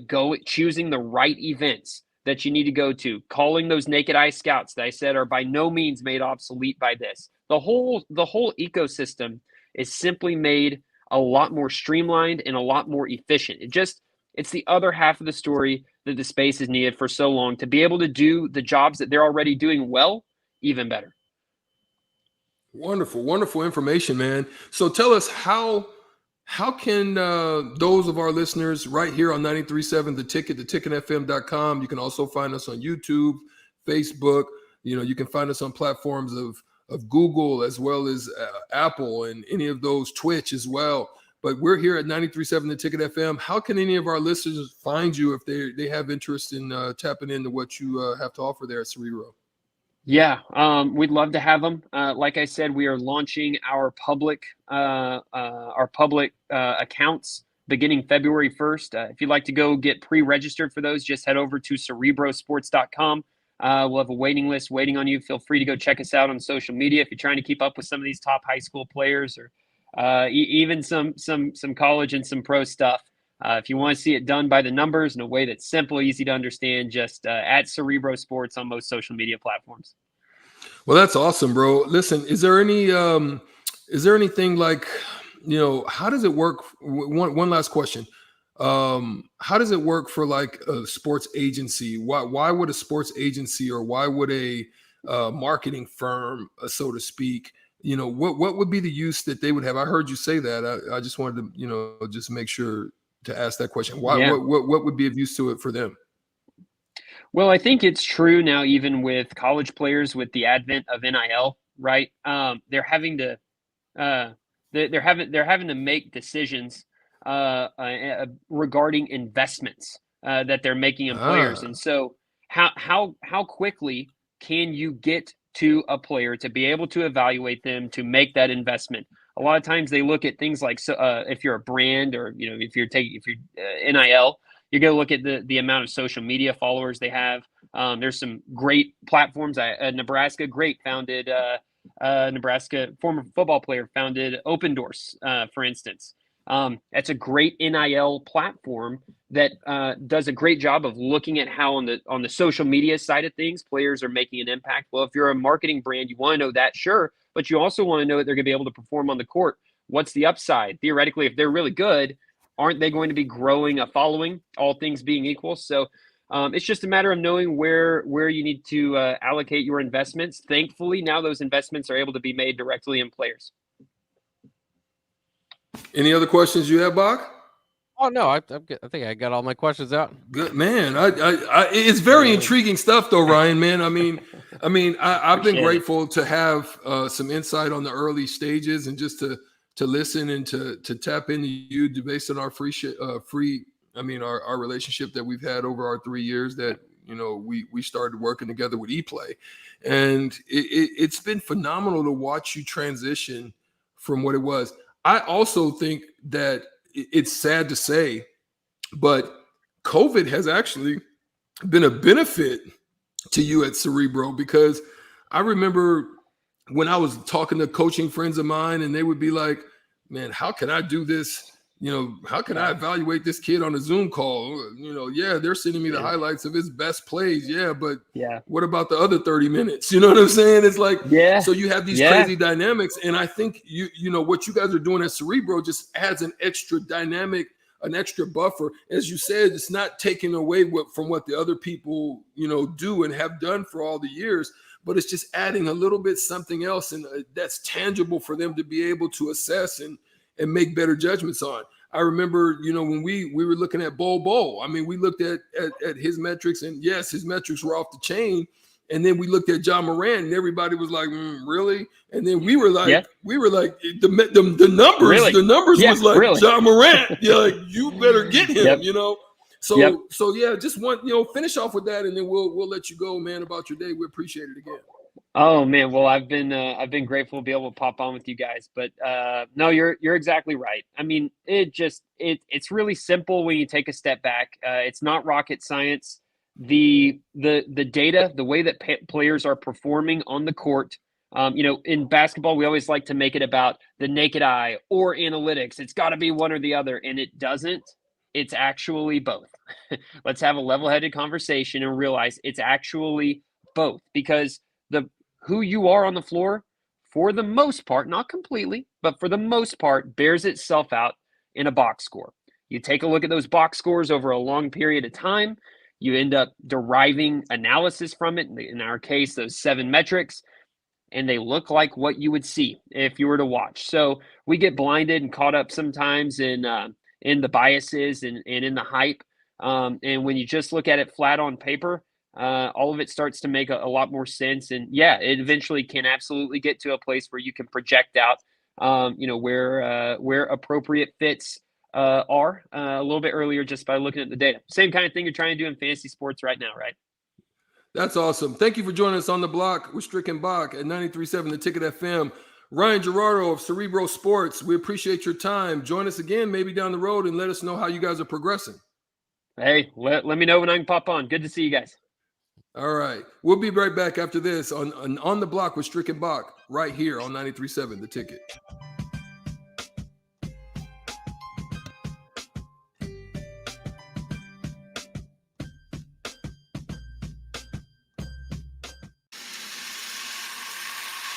You hear that? That's the sound of extremely tender and delicious beef from certified Piedmontese. Prime grade tenderness with a fraction of the fat and calories of normal beef. It's Nebraska-raised product and the official beef of Nebraska Athletics. Change the way you buy beef today at the Mercado by Certified Piedmontese, just north of 84th and Havelock, or at cpmercado.com. Southeast Community College has learning centers in Falls City, Hebron, Nebraska City, Plattsmouth, Wahoo, and York, so that you can take credit and non-credit classes at a center nearby without having to travel an hour or more to campus. By taking online classes and those at a learning center, you can earn your degree from SEC where and when it's convenient for you, all at a cost that won't stand in the way of your education. Learn more about SCC's learning centers at southeast.edu/learning centers. SCC, your path to possible. At Buffalo Wings and Rings, they've crafted a new league of superior chicken sandwiches. Meet the Ringers. It's premium, house-made, beer-battered, fried chicken served buffalo, Korean, or MVP style. Head to Buffalo Wings and Rings Lincoln and raise a glass to superior chicken. 2 locations at 68th and O and at 40th and Old Cheney. Buffalo Wings and Rings. 93.7 The Ticket, Fox, KFXL weather. Brought to you by Bryant Air Conditioning, Heating, Electrical, and Plumbing. Your NTV first alert weather tonight. Cloudy this evening, maybe a few flurries. Otherwise clearing and warmer. Overnight lows 20. A nice weekend ahead. Mostly sunny, 43 Saturday, 46 on Sunday. I'm NTV Chief Forecaster Ken Fountain for 93.7 The Ticket. Hi, this is Sean Callahan with Koppel Chevrolet GMC. New vehicle production has been increasing, but the lots will not be filling up anytime soon. In fact, most vehicles are being pre-sold and are leaving the same week as they arrive. If you want your new Chevrolet or GMC, this is a great time to build a vehicle and place an order. Our sales team will work right with you to build the exact vehicle you want. At Koppel, we appreciate your business and sell vehicles at a fair price. So come check us out or visit us online at koppelcars.com. Gray Diesel and Equipment Services is your go-to place in Lincoln for repairs and maintenance for diesel pickups to Class 8 over-the-road trucks and trailers, from bumper pole utility to full-size semi. Gray performs DOT inspections and are a service provider for fleet companies like ARI, Element Fleet, and FleetNet. They're a family-owned business in operation since 1952, and they keep a clean, friendly shop. Customer service is their top priority. Give Gray Diesel and Equipment Services a visit today with easy access just off I-80 and North 56th Street. Old School with BP and J. I always try to tell athletes, be where your cleats are, be in the moment, play by play, possession by possession. That's what Nebraska's women's team does so well. That's why nothing changes. It doesn't matter who's in the game. With the men, that's if they took a little bit of more of that mentality, you would see it. And they've shown games that they've done it. I've seen you do it against, other teams and kind of give the game away. You've seen it on the NC State, play in the moment, continue to play, but then you see the complete opposite.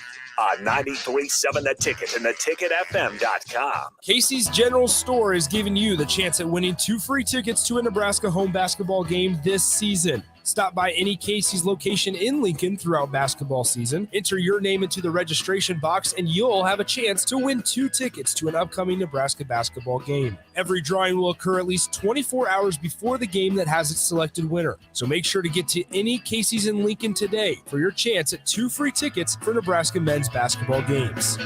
You want to feel important. You want to be a part of something bigger, something that matters and can help change things. You want to feel like you belong. We know. We felt that way too, and that's why we did something about it. We aren't just Army National Guard soldiers. We are normal people just like you. But our part-time service in the Army National Guard means we get to be more. When our communities are in need, we get the chance to stand up and do something about it. We get to serve in our own region and help the people we call neighbors. Whether they are in the mountains of New Mexico, the plains of Nebraska and Kansas, the ranches of Oklahoma and Texas, the farmlands of Missouri and Arkansas, or the bayous of Louisiana, we are here for our hometowns. And together, we can make a difference. Take on your legacy. Visit NationalGuard.com to find out more. Sponsored by the Nebraska Army National Guard. Aired by the Nebraska Broadcasters Association at this station. Freddy's Frozen Custard and Steak Burgers is all about the good and creating more of it. More drive-through celebrations, more weekend traditions, more family dinners and lunches, more car picnics and road trips, more desserts, maybe more second desserts. More celebrating being together as much as we can. There's always room for more good and more Freddy's. Keep the good going with a taste that brings you back. Back to On the Block with Strick and Bach on 93.7 The Ticket and theticketfm.com.